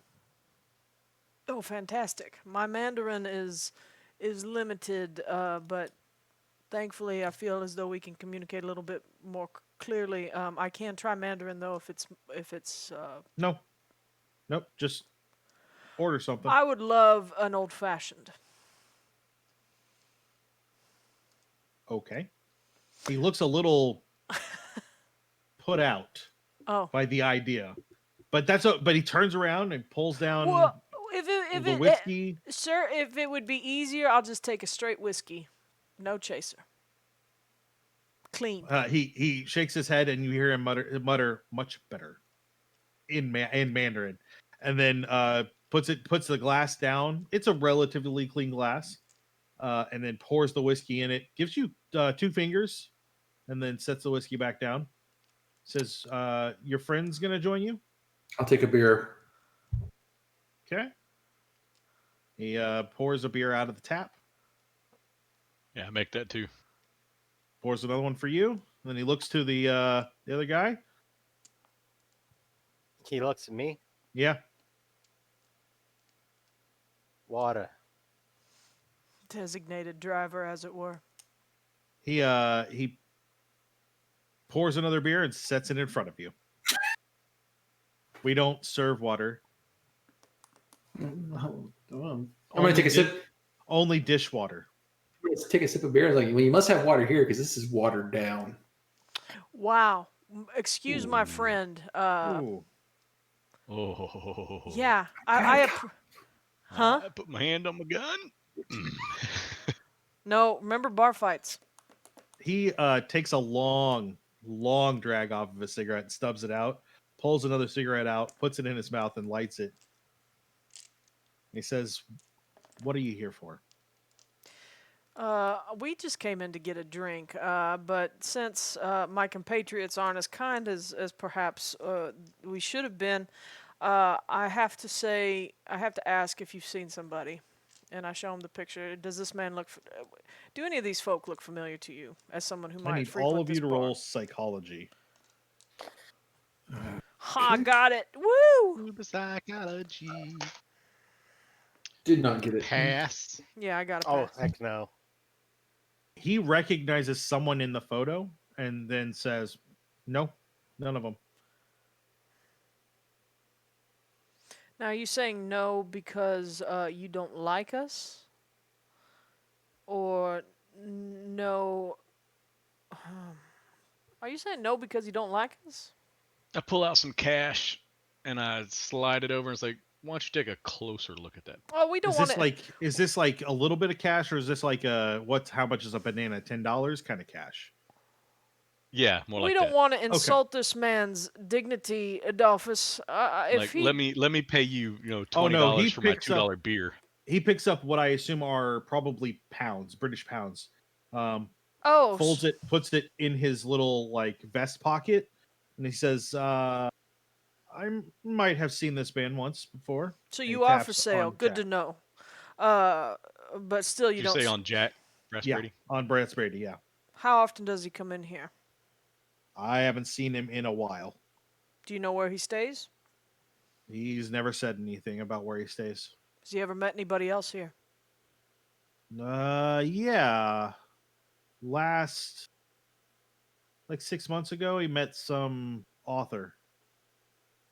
Do we have a picture of Elias from a news article or something? Let's say you do. Yeah, Yeah, I'll I just mean- pull one out from Jules' journal and I'll set it there. This man. Make sure it's not the eviscerated picture. Yeah, it's No, just no, the no. dead body. No, He no. bought the This is. picture. She had some news This clippings. guy? She had some.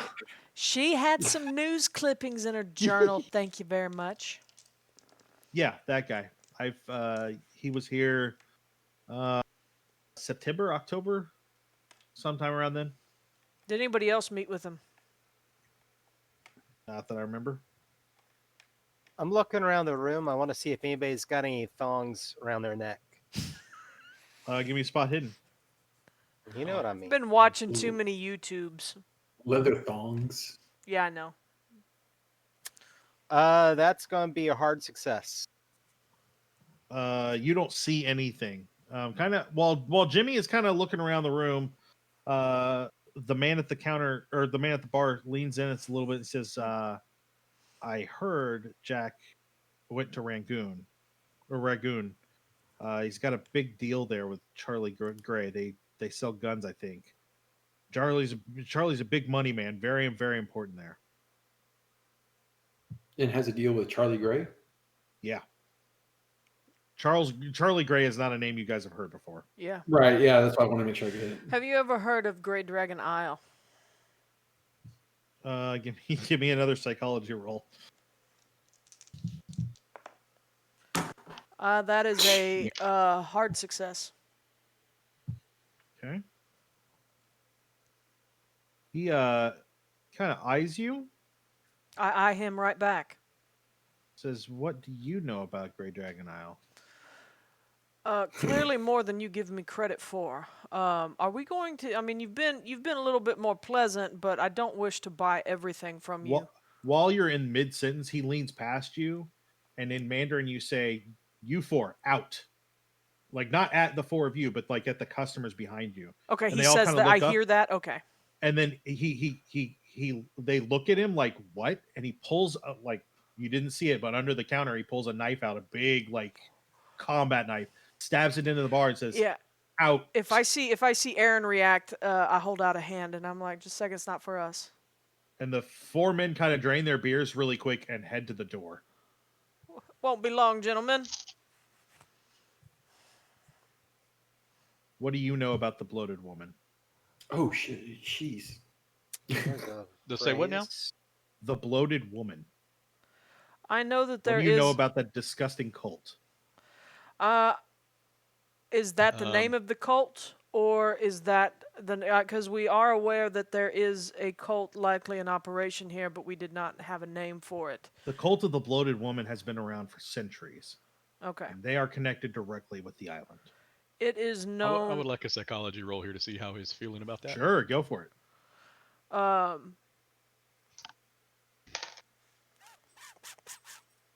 I've heard of. Success. I'll let you describe to him first, and then I'll. He's continue. angry. He has a very intense hatred for the cult. Okay. It's how it is coming off to you. Do you want to address that at all, Dalphus, or do you want me to let it go on? Is this in English at all, or is this in? Yeah, this has been in English. Yeah. Yeah, it's slightly broken, not like it's clearly English as a second language. Although I would say his English has like a weird Scottish hint to it while having a Chinese accent on it as well. I don't interrupt your conversation with him, but I just comment, "Oh, so you feel the same way we do then?" You do seem to be particularly venomous when you speak of this group of people. We are no friend to them. We have dealt with others of their kind in a couple other places. They are largely associated with a few other cults around the world. We come seeking information about them in an effort to thwart whatever plot they might be conjuring.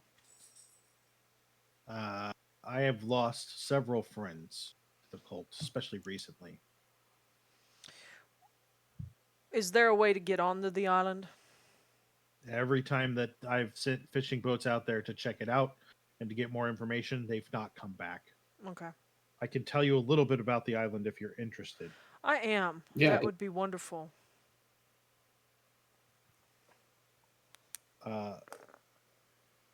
Every few weeks, junks sail from Shanghai to the island. It's a coastal island, and it's a little unusual because there's a dormant volcano on it. It's called the Gray Dragon Island because grayish steam or smoke occasionally rises from the peak.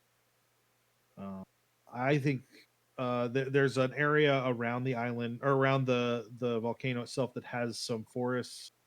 There have been hinted reports that there are people things being built there, buildings. But there are definitely strange things happening there, and I believe they tie directly into the cult of the bloated woman. If you're looking for Jack, though, I really can't help you. I don't know where he's at. I might be able to get a hold of him, but it would take some work.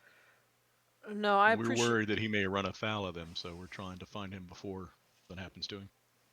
I think of myself as a very handy sort of man. I believe that Jack is much more capable than I am. Jack. Brady. Brady. Brass Brady, he's one of the members of the... Yeah, I think Jimmy is just Expedition. unimpressed. I think that was Jimmy's face of unimpressed. So No, that's Jimmy's face of, does he realize Jack's involved with the cult? But he's not. No, Jack he's not. Jack is the one that is not involved with the cult, unless Jimmy doesn't believe that. But as far as the actual lore goes, is that he's actually not involved. He did not go into the pyramid. He did not come out changed. he's the only witness that we had. He's the only witness that we have that led Elias on this whole path. Which is why we're trying to find him. He just happened. Yeah, nah. There's no circumstances that he was here, that the cult's here. Okay. Yeah, and I mean, That's fine. Did we get the bartender's name, or did we just start talking? You have no idea what his name I haven't is. asked him his name yet. I was going to wait and see how forthcoming he was with information. So you said that Brady is making a gun deal with this Charles Gray. Does Charles Gray have any ties to that island? No, that's just a story I tell people. I don't. That's to get people off Jack's trail. Jack saved my life a few years ago in a bar fight. Kept me from getting stabbed. So he's not running guns then with. Not that I know of. I doubt that he is. Jack isn't that kind of mercenary. Well, we appreciate your honesty. He's been pretty focused on something else for a while. So he's not actually in Rangoon either. No. Okay. Is he still here in Shanghai as far as you know? I think so, or nearby. I know he went to Hong Kong a couple of times lately, but I don't know that. I don't know that he's not come back. You say that you have a way to get in touch with him. Is there like a dead drop location or something? No, I would have to talk to somebody that would talk to somebody that would talk to somebody. No, that's fine. I appreciate your candor. I'll be 100% honest with you. Our goal is to eventually head out to Great Dragon Island, or Isle. None of the other people in this photograph look familiar to you.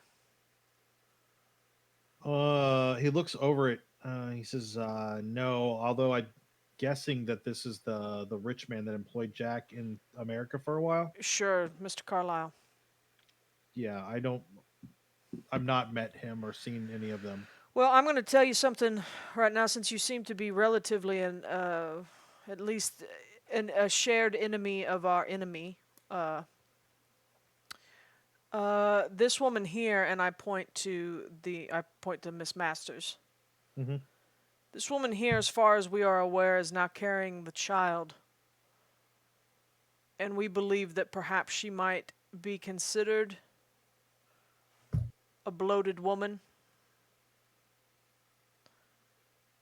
No, the bloated woman is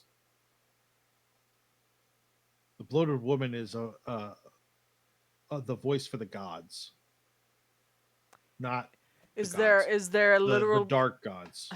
Sure. Well, we believe she's carrying the child of the dark god, I see. and that this Um, woman here, and I point to Mweru, shall raise this child. I see. I don't know. I have not. I don't know much about that. I know that the island has a boat, the Dark Mistress, that goes out there from time to time, and their crew is We are familiar with the Dark Mistress. That was going to be my next question. their crew looks like frogs. Jimmy, give me a sanity check.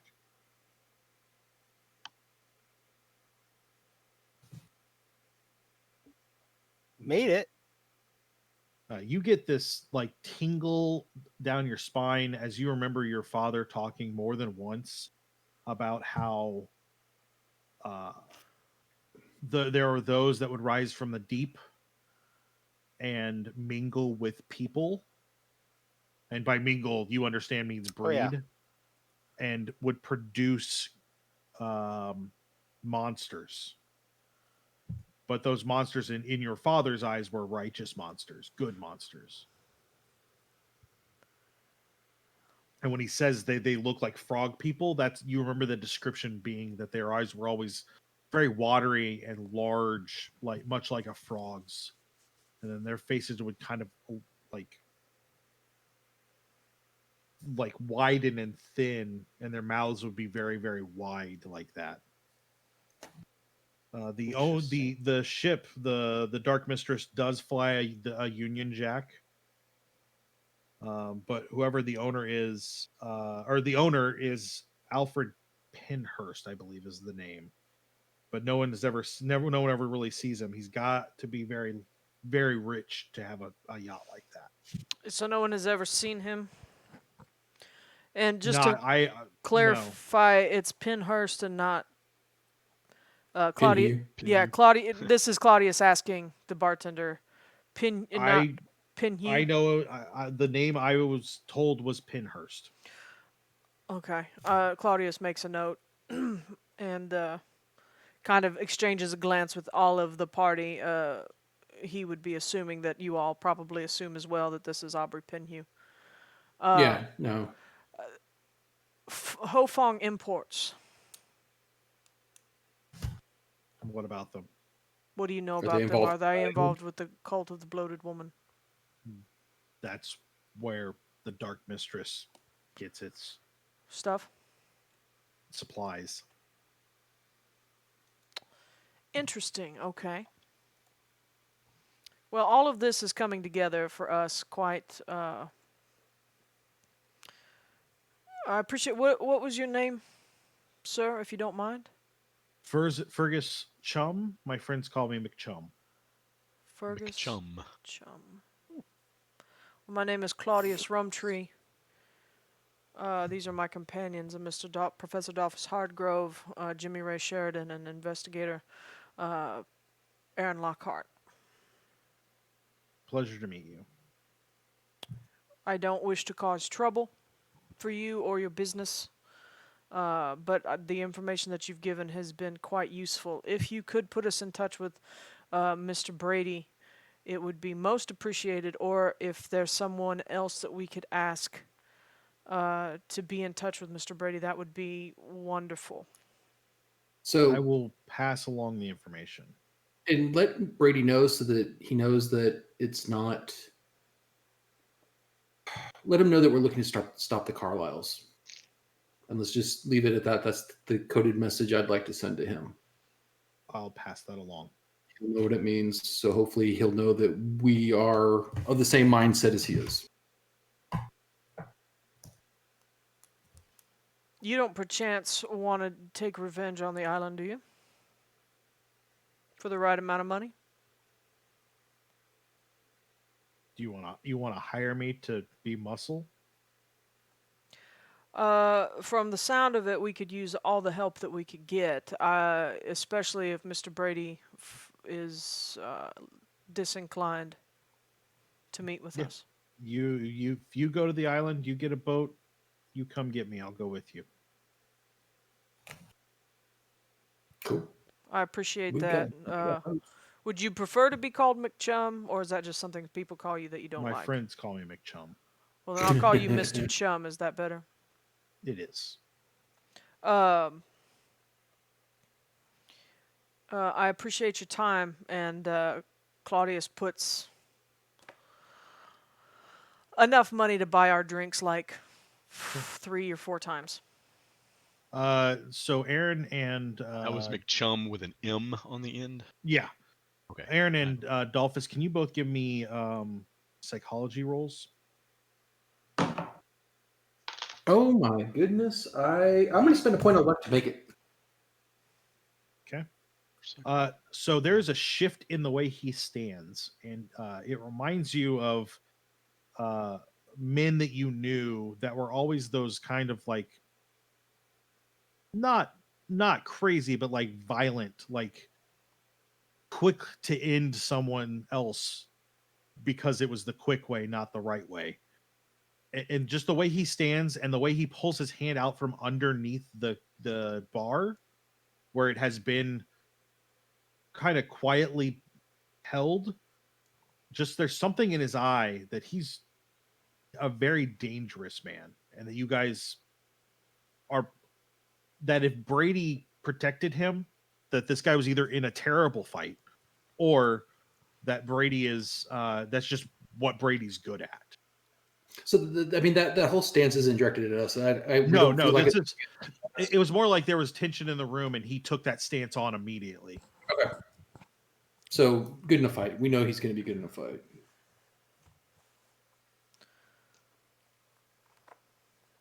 Thank you for your time. Quick question: Did Mr. Schmidt join us inside the bar, or is he waiting outside? He's waiting outside. Okay, good. I was hoping that was the case.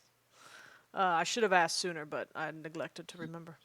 Surprised he didn't come running in when all the bar flies ran out. Right. I mean, there were no fired shots or anything like that, so that's always good.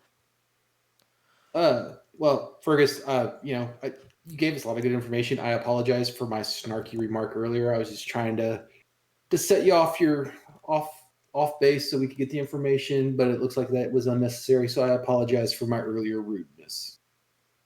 He nods at you.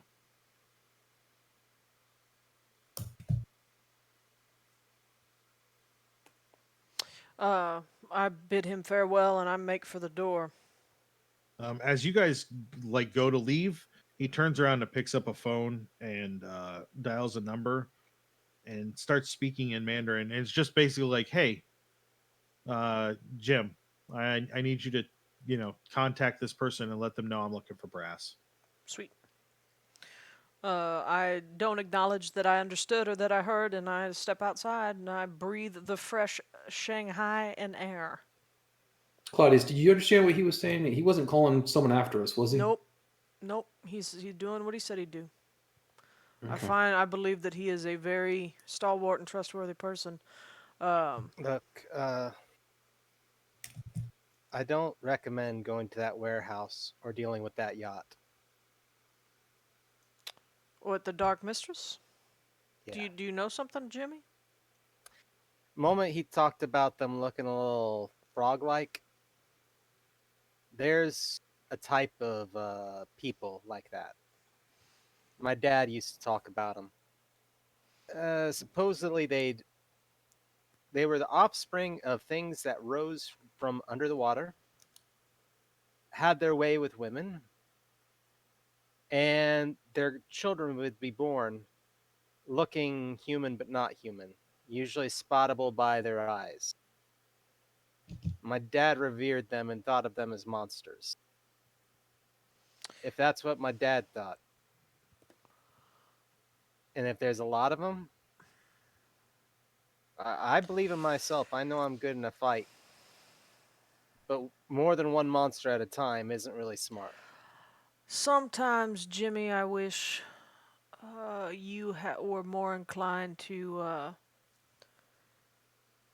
pretend to be more like your father. It would definitely make some of these cons a little bit easier. Pretend to be a psychotic mass murderer? Well, who else are we dealing with?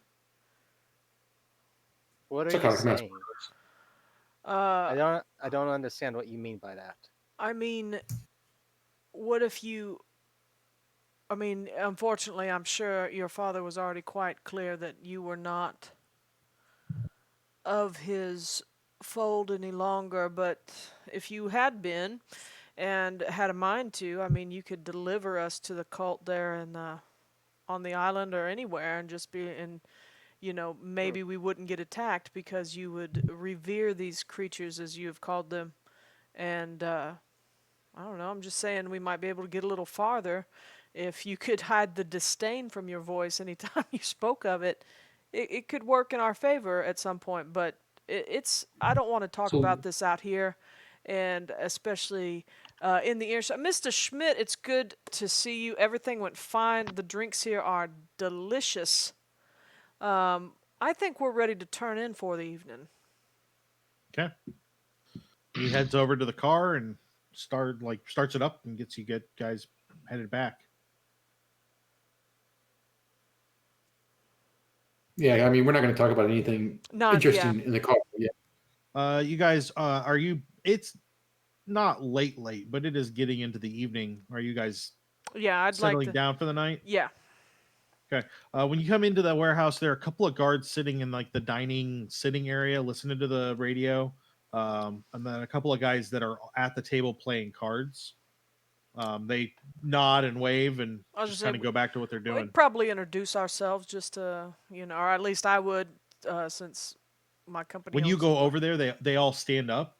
Oh, please, as you were. Do they understand? Does it seem like they understand? Yeah, they're all European. Oh, okay, fine. As you were. No need to stand up. I just wanted to say thank you, gentlemen, for hanging around tonight. I know this is your job, but I just want you to know that you are greatly appreciated, and we're just going to go on and head upstairs for the evening.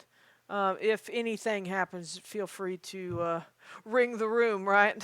So just let us know. Please, whoever's winning, best of luck to you. May the odds ever be in your favor.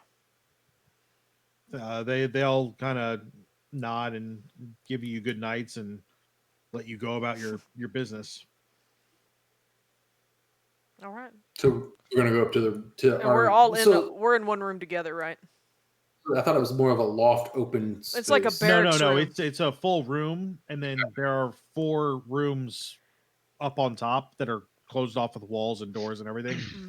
And So those they have a bunk on one side and a bunk on the other, and there's literally just enough room for you to stand 2 people wide between the bunks. They're not very big rooms. And I call bottom bunk. Yeah, I was just saying, are these 2 bunks?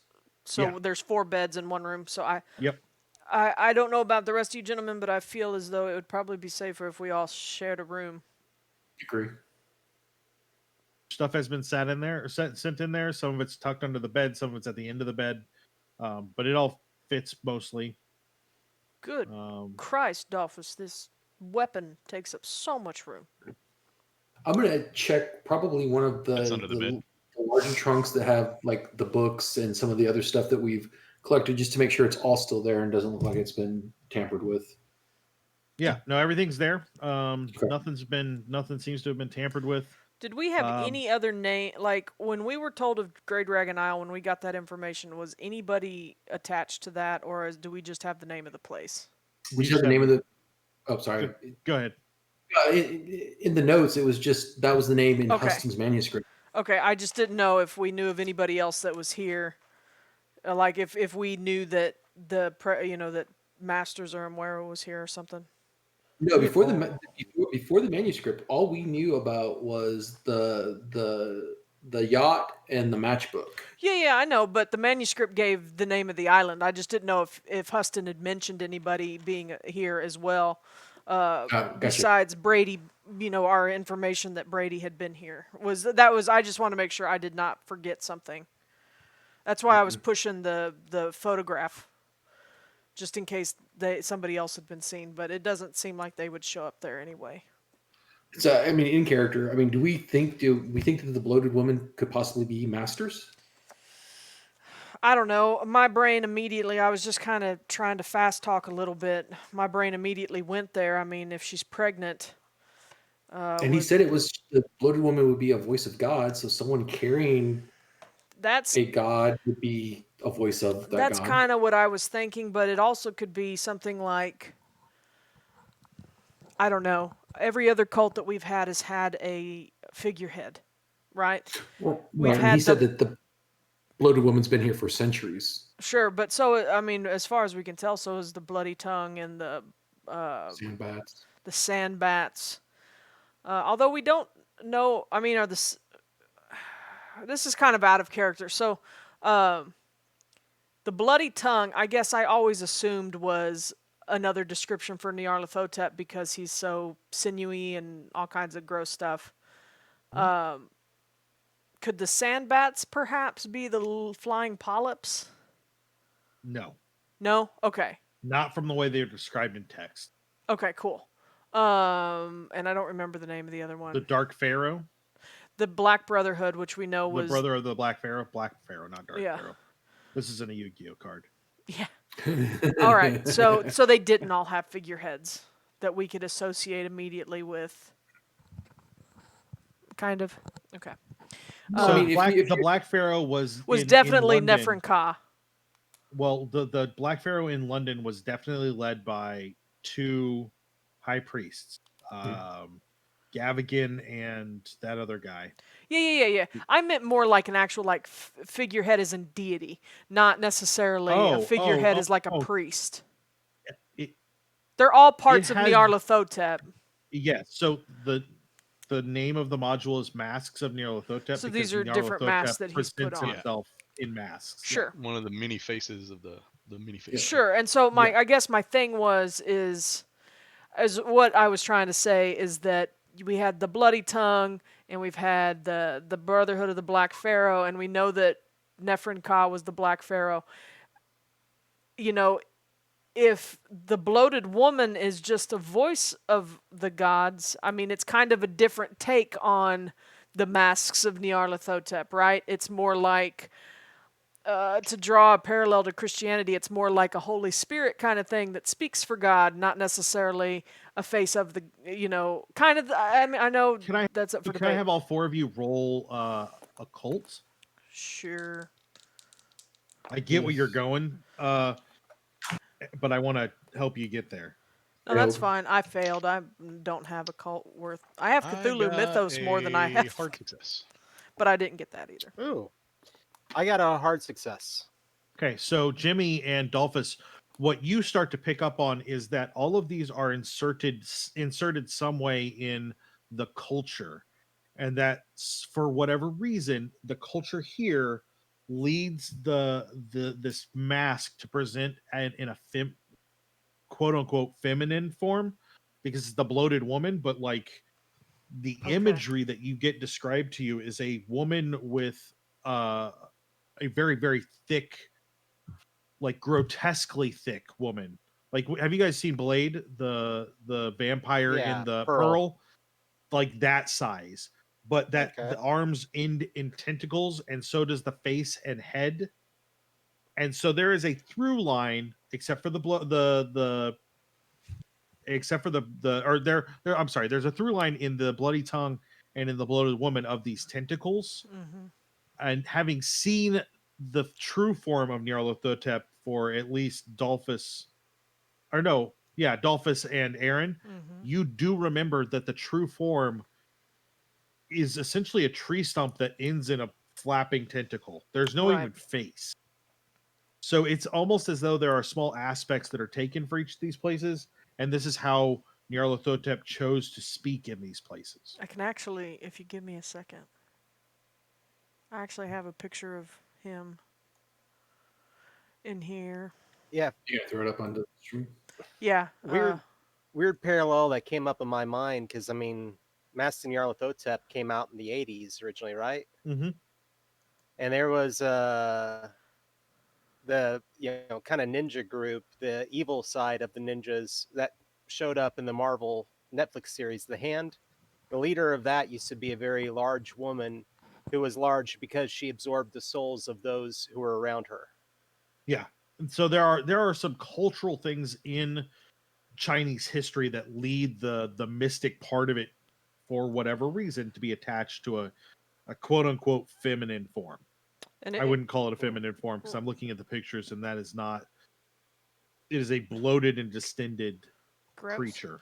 Well, I just threw up the picture of the 7th edition art for the Carlisle Yeah. party, and you can see Nyarlathotep is in the back there. I have another graphic on the countdown screen, but I don't have any. I don't have audio on that for us, but anyway, that shows them a little bit better. But yeah, spindly, skeletal arms and legs, with just a body that curves up into almost whip-like tentacle. Yeah. Yeah. Very, very unsettling in appearance. But okay, so so Claudius is he's kind of just trying to understand how it all connects, and he has a very strong religious background, even if he does not consider himself religious, and so he gets hung up on some things like I do. It's fine. So you guys, are you doing anything else the rest of the night? Just kind of relaxing and reading a little bit? Well, I think we should go back to that discussion. So earlier when we left the bar, you were trying to make it sound like Jimmy should pretend to be a cultist Well, and capture us. I'm just saying Nah, that nah. might be, I don't think it's a viable thing now because unless Well, I wasn't really fond of that whole idea of being delivered. Yeah, being well, delivered I at mean, all. I expect you to not like every idea I come up with, Aaron. You have not agreed to a single one that I've come up with since we've met, and that's fine. I don't like your plans often either, but I'm just Using saying. I'm just saying if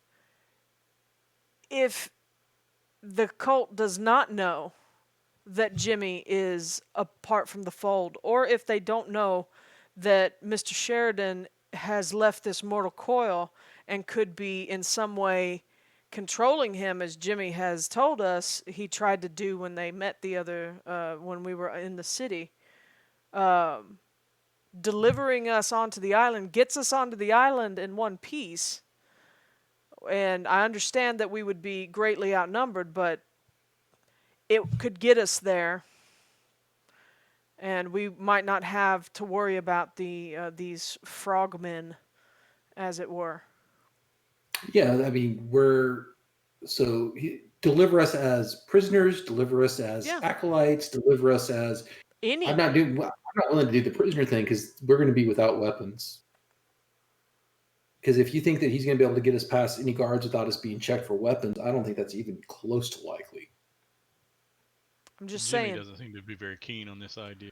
Jimmy can't talk about the Church of the Bright Starry Wisdom or whatever without looking like he's got bile on his tongue. So that's what I'm saying. I don't think we could even fake it. I'm just saying it'd be easier if we could.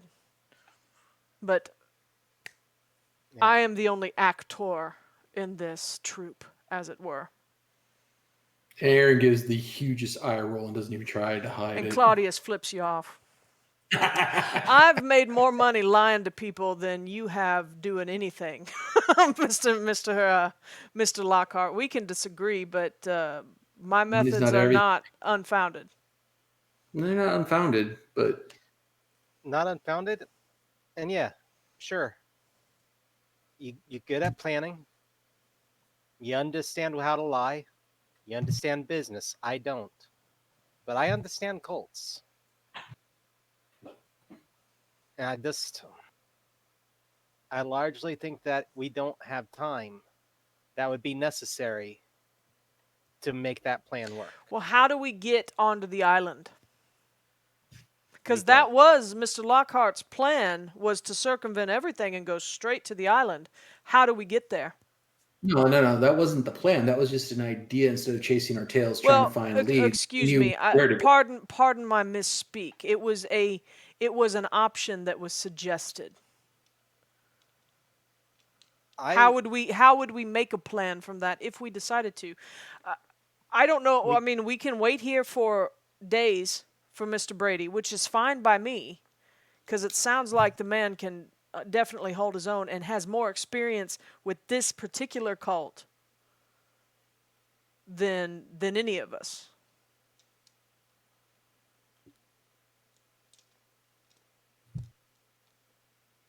But what would you like us to do, Mr. Sheridan, with the knowledge we have of Ho Fong? You don't want us to go there. Not if that boat's there. And quite frankly, my suggestion would be, if that boat comes back here, goes to that warehouse, that's when we go to the island. Because part of their forces are going to be here. Let's see. Fergus said that boat every few weeks. Well, every few weeks the junks sail out to the island. So is that about the same timing that yacht would go out? I don't Well, know. it's not. No, the Dark Mistress isn't a yacht. It's a junk. No, it is a yacht. Oh, I thought you said They are that two was separate the... things. Oh, okay, No, I thought you they said was that in a was the picture. Chinese junks. It's in a picture with the junks. That's how you knew it was for Shanghai. That's where I got confused. But Fergus told us that junks sail out there every few weeks. So is that the same timing that the yacht goes? Because if that's the case, maybe we can find out the last time the Dark Mistress has been in port, and we can gauge when it's going to be back. It didn't seem to be, or he probably would have pointed that out. Okay. Is there... Okay, so what I'm going to do tomorrow, gentlemen, is I am going to get a newspaper or whatever passes for one here, because we need to get some information about anything that's been going on here, because if these cults are nearly as active as the ones that you have encountered prior to my joining this little party, there should be something somewhere happening in town. Is that safe to say? No, that seems to be what it's been in England. It's Bar owner said friends of his have disappeared. That's going to be in the papers. So I think we need to get a newspaper. Ho Fong Imports is likely not going to be open tomorrow anyway. I am going to touch base. Oh, did Mr. Rumsfeld have anything for me yet? Yeah, there was a report kind of waiting on your bed. Okay. Just with an address. There's not a whole lot of other information there. Just like there's a note that says that he couldn't find a lot. Just that they are. There's nothing about the company legally that seems to draw any real attention. Okay, fantastic. Is there any information about who owns it? Ho Fong. Ho Fong. That's the owner's name. That's his name. Okay. And he lives in the housing unit attached to the business. Okay.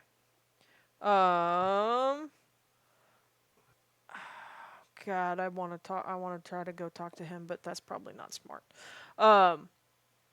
Another thing I'm going to try to do is I'm going to call one of my dock workers and see if they know the wharf master. Okay. And see if we can't get any information on the schedule, or if he's seen the Dark Mistress in that yacht, and if there's any kind of frequency to the schedule, or if it is just random. That will have to come to you tomorrow. No, that's fine. No, I'm saying this is what I'm gonna ask people. Sure. I'm telling them what I'm gonna do tomorrow, since we don't want to go to Ho Fong. Okay. And it's gonna be a Sunday, just in case they keep European hours here in this part of the city. Sure. Jimmy, how do you feel about you and I maybe scouting out that warehouse to see if there's anything that we can spot? Not necessarily going in, just finding out where it's at, where it's located. There's a lot of guards. Do you feel up to doing a little reconnaissance mission with me? That was my thoughts. Do you speak the language? No, but I'm not actually wanting to talk to anybody. I'm just wanting to get the layout of the warehouse, the fortifications, if there's guards, if there's. We won't be able to go alone, is what I'm trying to say. Well, we have guards that you can hire that speak the 'Cause- language probably far better than I. I would not want to crash your little recon party. The signposts, the buildings, these are all things that I can't do, and so finding our way there is going to be a problem. Understanding the building and the buildings around is going to be a problem. I mean, just saying. We could see if Schmidt's willing to go with us. I mean, he's got the bearings of ex-military. He would know what we're looking for. Also, thank you to just another guy named Harry for the follow. We appreciate it. Oh, nice. Thank you. Yeah. I mean, it's something we can do on Sunday. I mean, there's going to be less business, so it may or may not be easier to get the lay of the land. But I mean, you know, if someone asks us what we're doing and we got Schmidt with us, we can just say, hey, we're looking for property to do business with. I gotta ask, is that? You know, I just I don't know. I mean, I'm willing to go, but I just think a lot of the idea that business doesn't happen on Sunday, is that just, in my opinion or my understanding, more of a European thing? It We're is, the but ones- you're in the international section, which Right. is the European section, There's lots and of is Europe here. and a lot of the import-export business, even run by the Chinese, is still run off of European business. The I don't know. So the Opium Wars led to large portions of the Chinese government being dissolved and replaced by British support. And so essentially the British took over China in not in name but in action, and forced them to modernize. So they have forced European culture onto China in a lot of ways. That's basically my character wouldn't have understood. That's why I'm asking. Sure. No, that's understandable. It's not something, yeah. Well, if we have somebody that can at least work with us on that, so be it. Yeah, maybe But we I just still all. stand by what I say. This is not a place we want to raid. No, I don't want to rate it either, but I kind of want to get an idea of, you know, like if they're really, really well armed, you know, we may want to think about our approach to the island. Because I mean, some of these other cults, when we've approached them, you know, they had either Yithian guns or spears. I mean, if the guards at Ho Fong's have rifles and more modern weaponry, we're definitely going to need to get some supplies before we go to that island.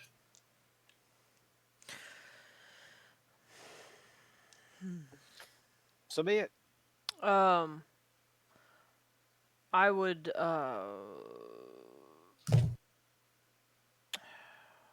I know you're not going to like this, Jimmy, but if you guys do this and you do go alone, meaning without myself or without Dalphus, even if you go with Dalphus, if you check it out tomorrow and it is indeed empty, I feel as though your private investigator skill set, Aaron, may prove to be quite useful. I mean, it could be. I mean, and I would be hard pressed to pass up the opportunity. All right, as long as we're on the same page there, because we could use information from there if we could get it safely. And I'm not proposing just the two of us to go. I mean, you know, you would be a great cover for us, Dolphus. I mean, your your company here is known. I mean, you could just be looking for areas to expand into. I mean, it would give us a reason to be out. You mean Claudius, right? Claudius. Claudius, Sorry. yeah. No, that I understand. I knew who you meant. I would. I'm looking. Claudius is looking through the report that Mr. Rumsfeld left, And I am tempted to perhaps place a phone call tomorrow to Mr. Fong and see if maybe we can't meet. Does that sound like something that we might be interested in doing? If I bring an entourage with us of a security detail.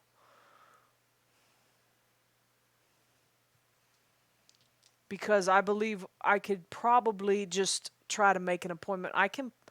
You know me, I can play the brash American businessman that just bowls into a situation.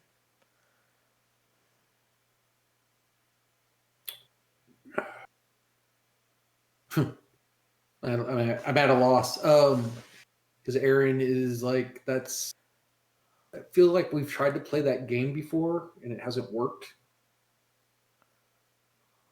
I'm willing to go with it. Just know that Have we done that with me?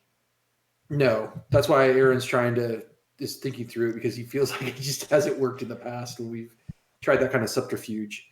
We can try it. It's just it could go sideways, Claudius. And I mean, Jewel was with us before when we've tried this, and we ended up having the guy bite his own tongue out. Sure. Yeah, I read about that. That must have been quite harrowing. I feel like I have a reputation that would go straight to the top and not necessarily go to the receptionist desk on Monday morning. What kind of information are we hoping to get from Hofong, though, without tipping our hat?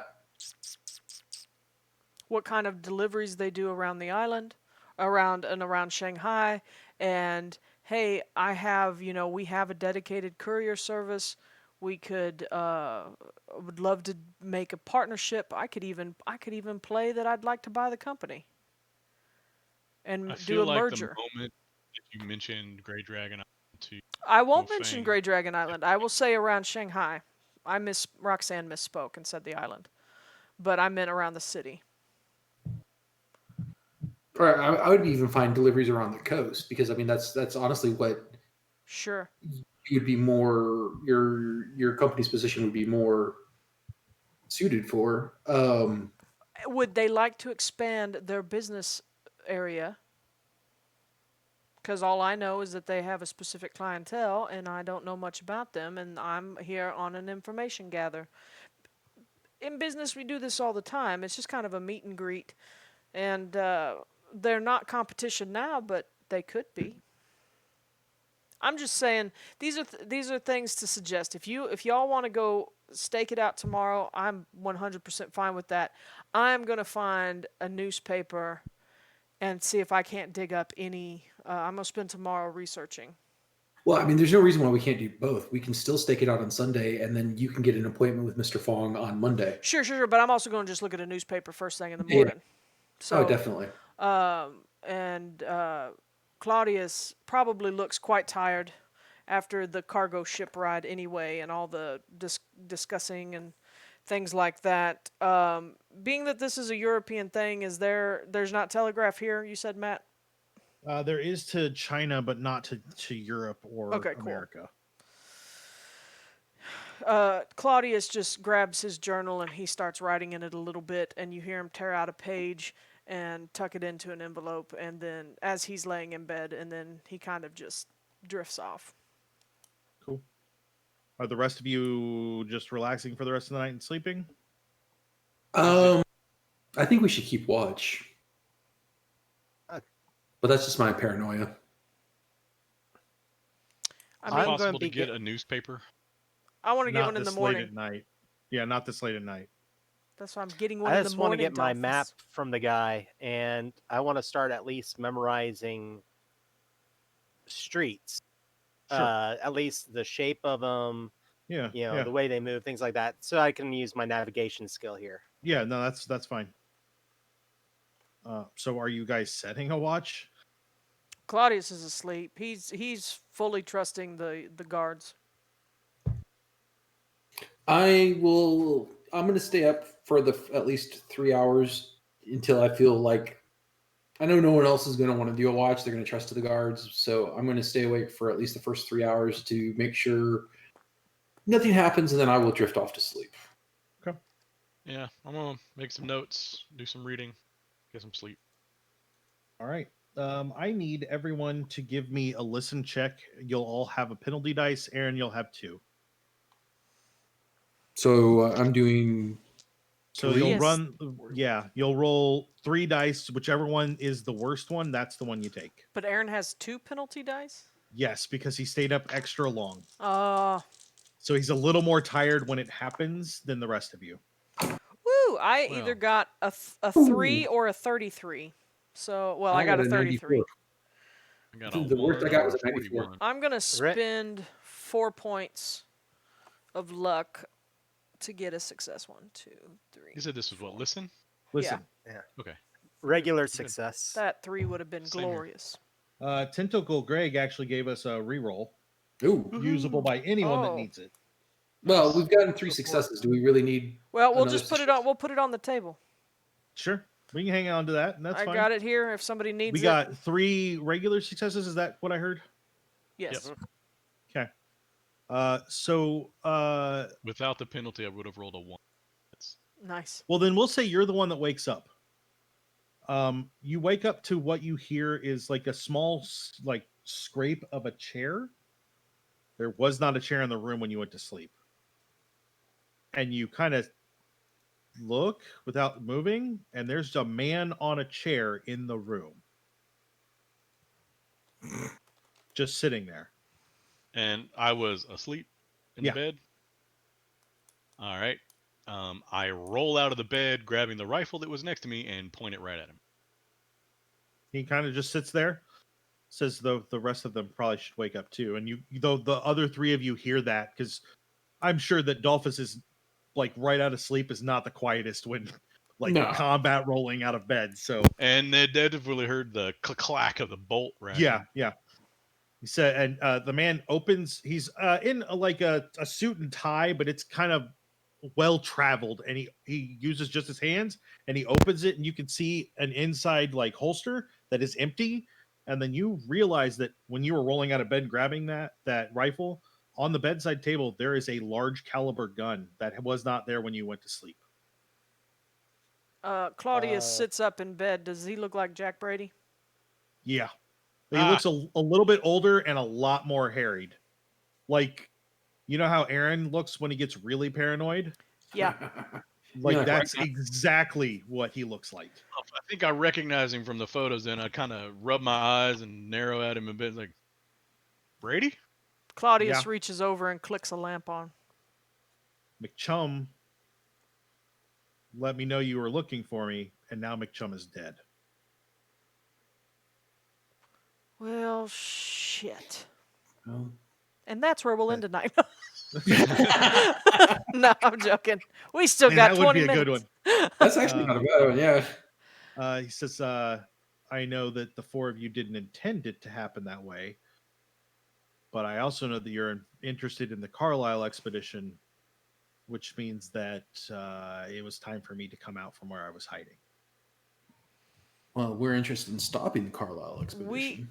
We are most. I'm very sorry. I thought we were as safe as we could be when we spoke with your friend. A lot of people feel like that. He reaches over and like picks up the pistol and to put it back in his holster.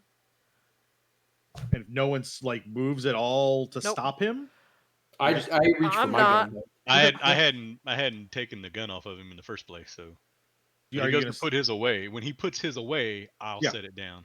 Yeah, he puts it away and he says he kind of leans back and he says, so I'm going to explain some things. I'd like it if I could get through the whole explanation at once, because all 4 of you are going to have questions all the way through. Let's just hold on to those and we'll go from there.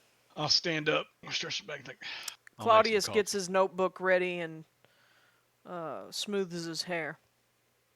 Dalphus, are you leaving the room to go make coffee and bring it up? I didn't know there was really much of a room to leave.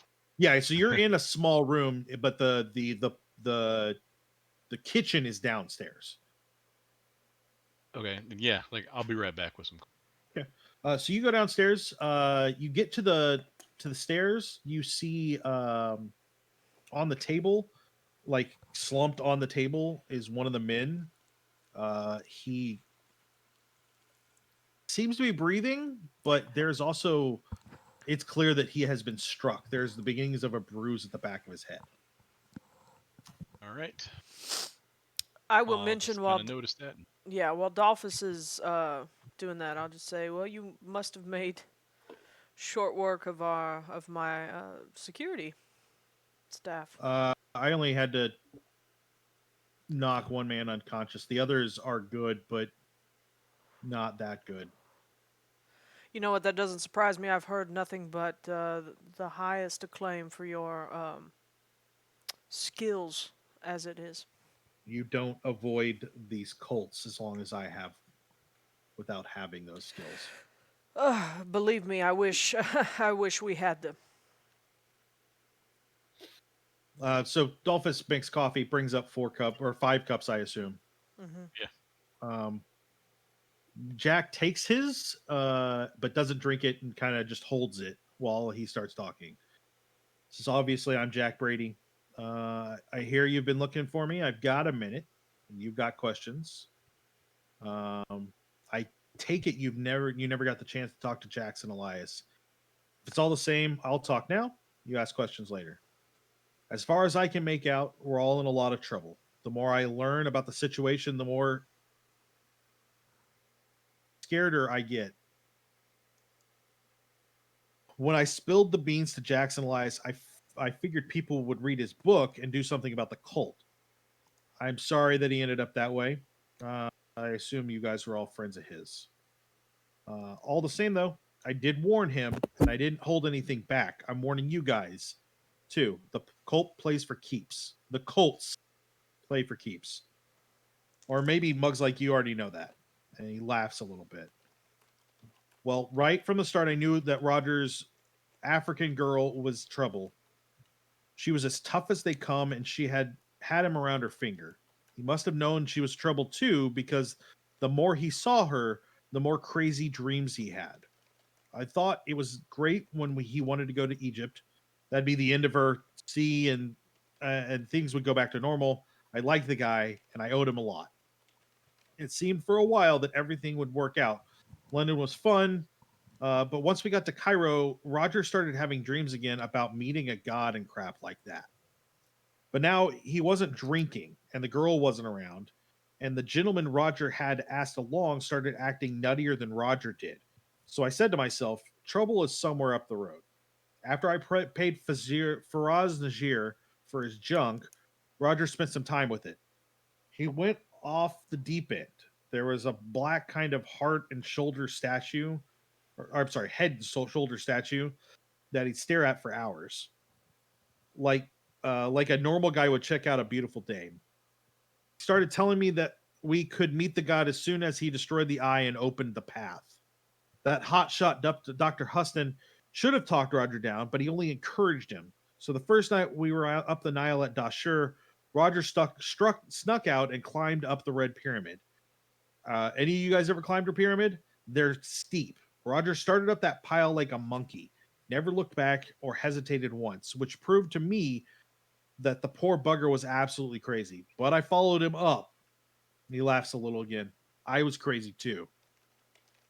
For about 2/3 of the way up the Red Pyramid, you just climb up and over some big blocks, sort of like something some dumb kid made by piling up a million great big construction blocks. The pyramid builder filled in all the gaps with nice smooth stone, but then later people stole that nice stone from around the bottom of the pyramid. The higher stuff was too hard to grab, and they didn't finish the job. Well, Roger zipped up right up that part too, with me still behind, his eyes bulging out because I could barely find handholds to keep from bouncing down the whole damn pyramid. There was a flat piece at the tip of the pyramid.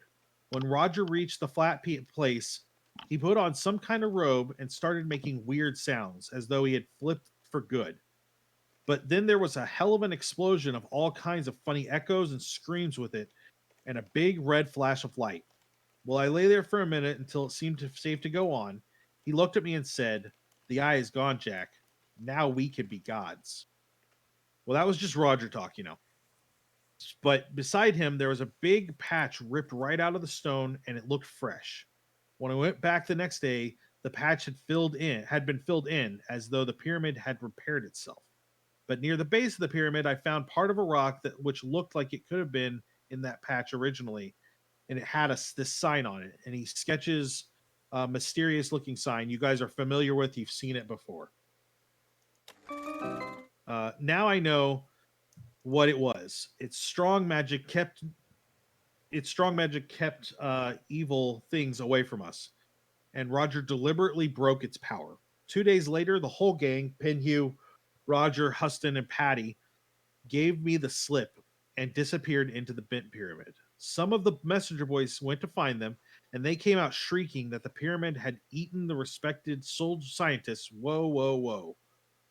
Bingo. The workers run in all directions. The whole dig was deserted. In 5 minutes, the only person left in the whole area was me. Well, I went in. Sure enough, nobody was inside, and I was worried. But a long time later, out come all the missing people from the pyramid. Roger says they've been to Egypt, the real Egypt. But that was about the most sensible thing he said. Pinhue looked like he had lost about 5 years, and Patty and Huston both seemed changed somehow.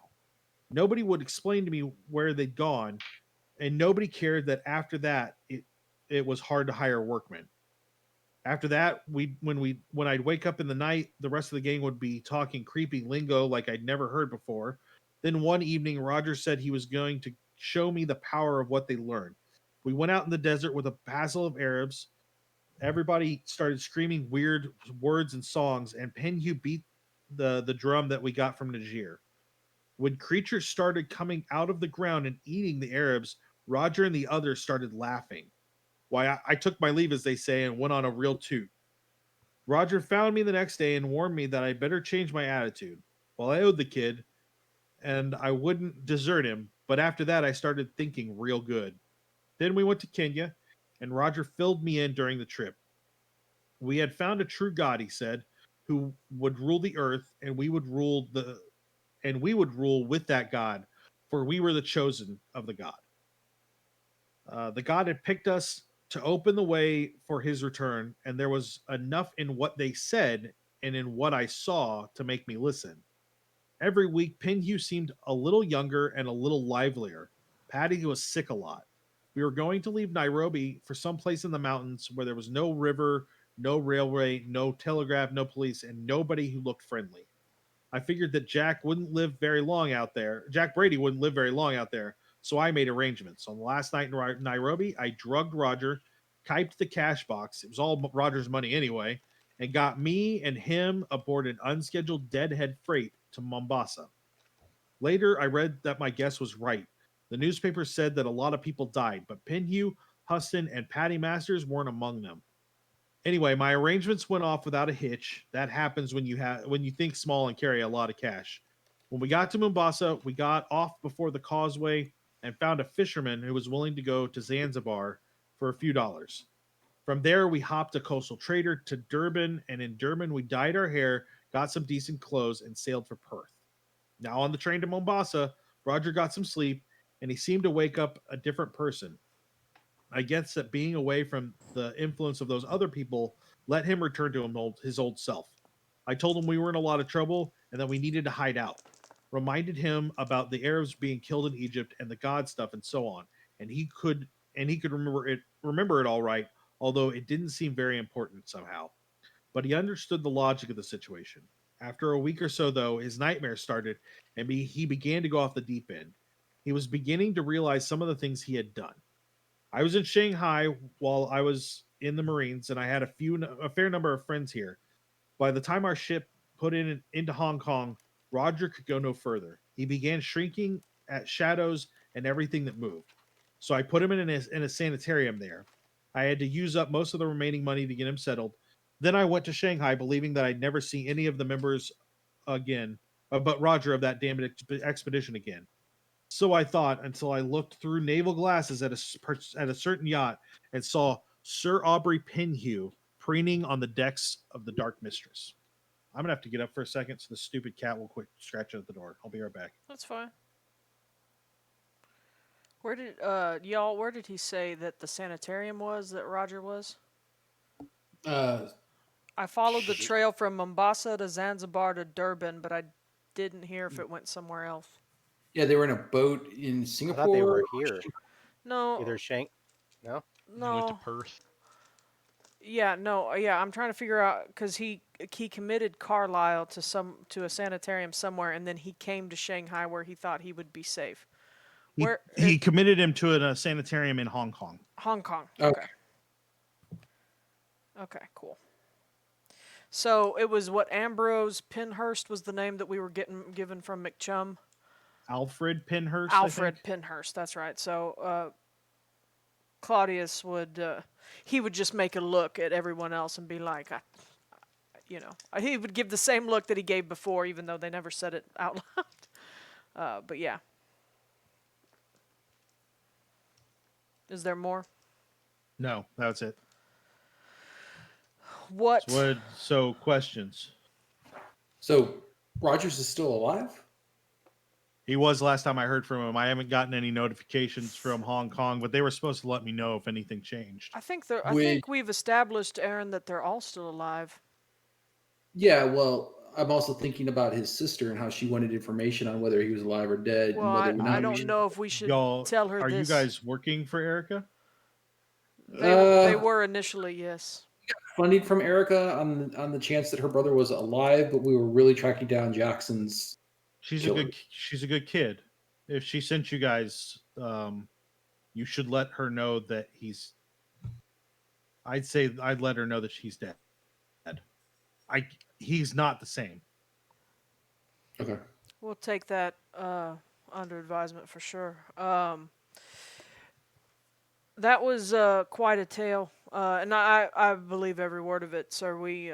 I appreciate you telling it to us. We have found information that we've had bits and pieces of this, and your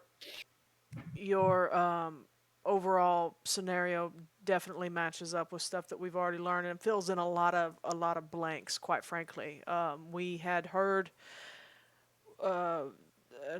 Dalphus actually has a portion of the tablet or the glyph that you might have mentioned coming off the Red Pyramid. The eye that was broken, we do have that.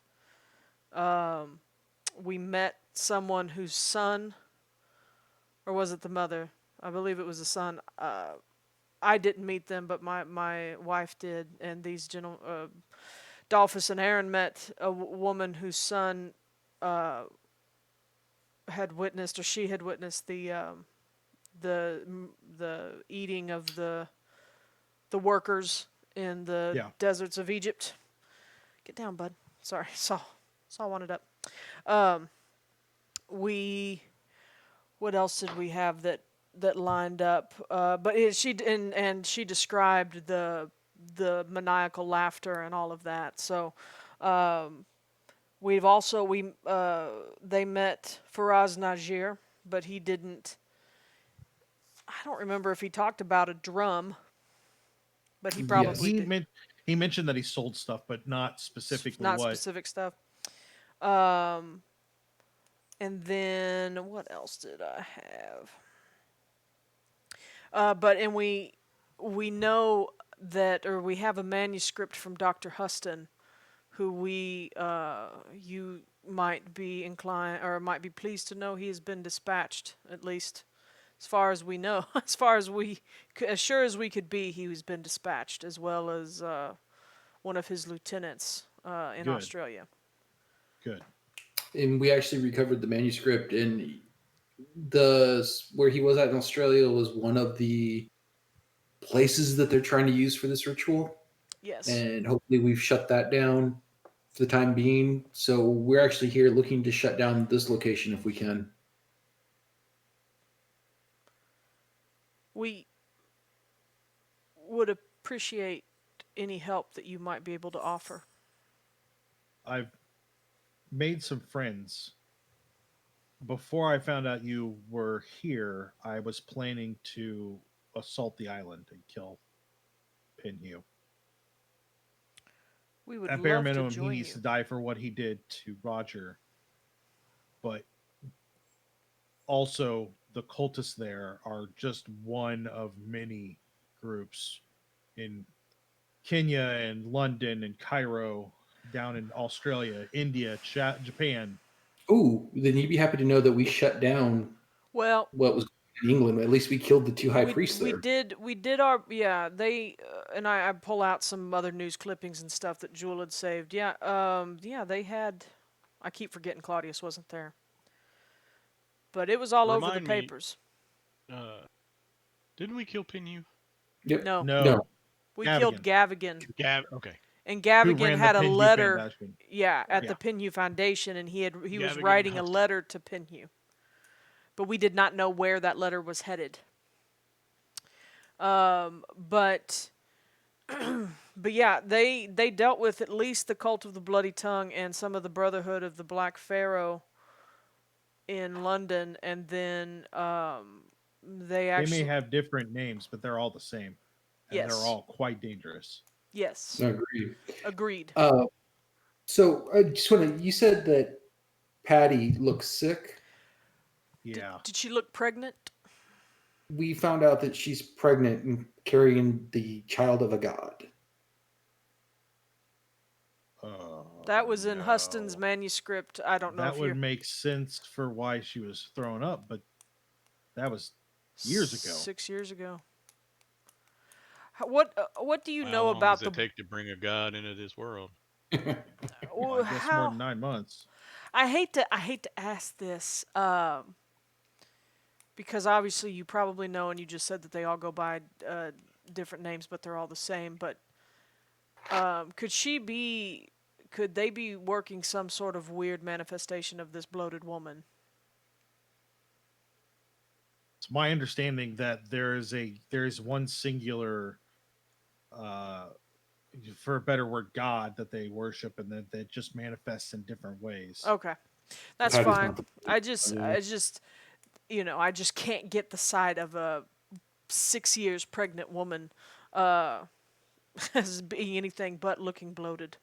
But Yeah, well, I would assume it's much like the Greek gods, like they always came to Earth and then looked different sure, than their true forms. I assume it's something like that. that makes sense. What do you know of the location of Imweru? Because she was also mentioned in Dr. Huston's manuscript that She left New York for us. I have no idea where she went. So she was not in Egypt with you. She was not, and there was some hints and indications that she was going to meet us in Kenya, but we never got that far. Have you been keeping up with any of the news out of Egypt? No, I have not. Are you okay? Well, you might interest you with the. I assume you know some of the lore. If Roger was all about it, about Nephron Ka and the Queen Nitocris. They said some things about that, but I don't remember any specifics. Her tomb has gone missing out of its pyramid. Well, that's good. So I'm just throwing that information at you so you have a picture of what's going. There was also a mosque was destroyed. The bent pyramid is now under the desert due to some dynamite. It was during. It worked. No, I'm not saying it didn't. It was during that altercation with the Black Pharaoh that my wife was rendered incapacitated, as it is, and another of their compatriots. Poor Bobby. Yeah, Mr. Blackwood. And it's my assumption that this entity, whatever it may be, we know is from some other world, plays into the existing mythos of different cultures, inserts himself into it to gain power and advantage of followers already in existence. That, sure. It's a lot of smart people words for they're all the same. Claudius kind of giggles, but he knows that he can also be loquacious and irritating to people. Verbose. Yeah. So, Brady, you mentioned that you already have plans on insulting the island, so you know how to get on there because we heard that anybody that approaches that island doesn't come back. We're just gonna hire a boat. What if I can get you a boat? Would you be willing to partner with us in some fashion? I mean, I'm not gonna turn down 4 more good arms. I mean, 8. You guys can fight, right? Mhm. Sure. Well, I've survived so far, so yeah. I mean, we've And we've got Gavigan and Huston and a few priests along the way. I think Penhue's next on the list. Silas M. Quain was mentioned. I believe he is deceased. He was in New York, and then I don't remember. Asaid, I think was his name. Tufik. Yeah, that was the one. That was the Tufik one. Asaid in London, and then there was also these two didn't have anything to do with it. I don't know about Mr. Sheridan. We've never asked, but I had read that there was a mosque that was bombed in Egypt. I don't know if you're familiar with any of the mosques there. Not us. No, I'm not. No, not really. Okay. Just What do you actually know about this island? What are we up against? Besides, obviously, half-man monsters. I would expect that the cultists there are going to be armed. They like to use a club here, and I would expect some of them to have rifles, if not all of them. Huston has been shipping a lot of metal parts, like worked metal. Best I can tell, for some sort of tubular construction. I'm not quite sure. I have seen the type of creatures that they bring, and I've also seen the crew of the ships. I'd be leery of getting in the water. If we're going to get in a boat, that's one thing, but we're going to be fighting on the beach, most likely, or on the docks trying to get off the boat. Been there. This is going to be a full-on military assault, and against magic. Possible. Well, okay. Do your people know what they're going up against, or do you just tell them that it's just a? I'm working with a group of revolutionaries that believe that they have the right view of how China should be, and I've convinced them that this is a corruption and a plague that has to be wiped off. It's So you've really left hard to convince people that magic's real until they see it. Right, that's what I'm saying. So you I tried, but I tried, but I also tried to make sure they didn't think I was just nuts. So they think I'm crazy. They're not going to come. But they're dedicated to their cause is the important thing. They're dedicated to using this as a proof of their position. If they can clean up whatever's going on out there and show that it was bad, it could bring more people to them. Well, I think that is perfectly fine because we would love to have it erased off this country too. How long would it take by boat to get to Grey Dragon? A few hours. Fantastic. When were you planning on doing this? I was waiting for the new China group to finalize what they had going on, so probably next week. But we can move that. I mean, if we could move it up. I'd also like to say that if they found out that McShum told you guys something, they're coming here soon. Then we should do this sooner rather than later. And you got good guards out there. I mean that. But guards are only good when they aren't overwhelmed. Right. I have a place here that you could sleep. Would you care to stay with us? No. I will go back to my hideout. It's safer there. Might be safer for you too there. Are you willing to let us come with you? Are you going to be able to get there without being caught? Because I'd be more concerned that you would draw their attention. If you think you guys could follow me without being obvious, then yeah. If not, be honest with me. Because if you lie to me and it's all 5 of us dead, I'm going to be upset about that. I honestly could not tell you at this hour if that's something. But if we can just plan to meet another day, we can likely take care of I'll talk to ourselves. my friends. We'll see about tomorrow, maybe Monday. Do you think you can get a boat that quick? Quite confident.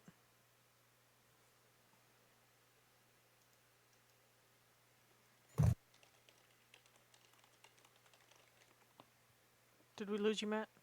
No, I'm still here. Okay. One quick question before you go. I don't believe we've asked you yet. What do you know of Ho Fong? He works with them. He's funnels things that are shipped in out there. Any point in us checking his warehouse out? I mean, If you really wanted to kill him, you might be able to slow them down here on like he leads the cultists here in town, but he seems pretty protected where he's at. Okay. No, that's wonderful information. That saves us a little time. I think I think this is actually one of those times where we should just lay low tomorrow and we'll head out Monday. Okay. Is there somewhere that I can leave information for you for the ship? I will meet you here tomorrow. Same time as now. All right. Sounds good. That's going to do us this week because we're a little over. We are. Yeah. But it we was had some good. Loquacious planning earlier. Yeah, sorry, y'all. No, it's okay. It's okay. So we'll be back on tomorrow. I'll be back to do Matt Plays. And then I'll be over on Saturday. I'll be over on Nerd Asylum. Come check out the D&D game. I'm going to be playing a tiefling bard named Sarthrog, I think is his name. I don't remember. It's like I thought it was like Sir Throg something. Are you gonna? I'm not. Oh, I believe that bards are better as motivational speakers. at least motivate speaking in haikus. I honestly feel as though that's a lot of freaking work, Shawn. it is. I honestly feel like Claudius would spec as a bard if I played him in any other game. Oh, totally. Sure. Well, there's some rogue levels in there too. Let's just be honest. Oh no, there are. Yeah, that's true. All right. Well, we will see you guys later. Thank you for coming out. Have a great night.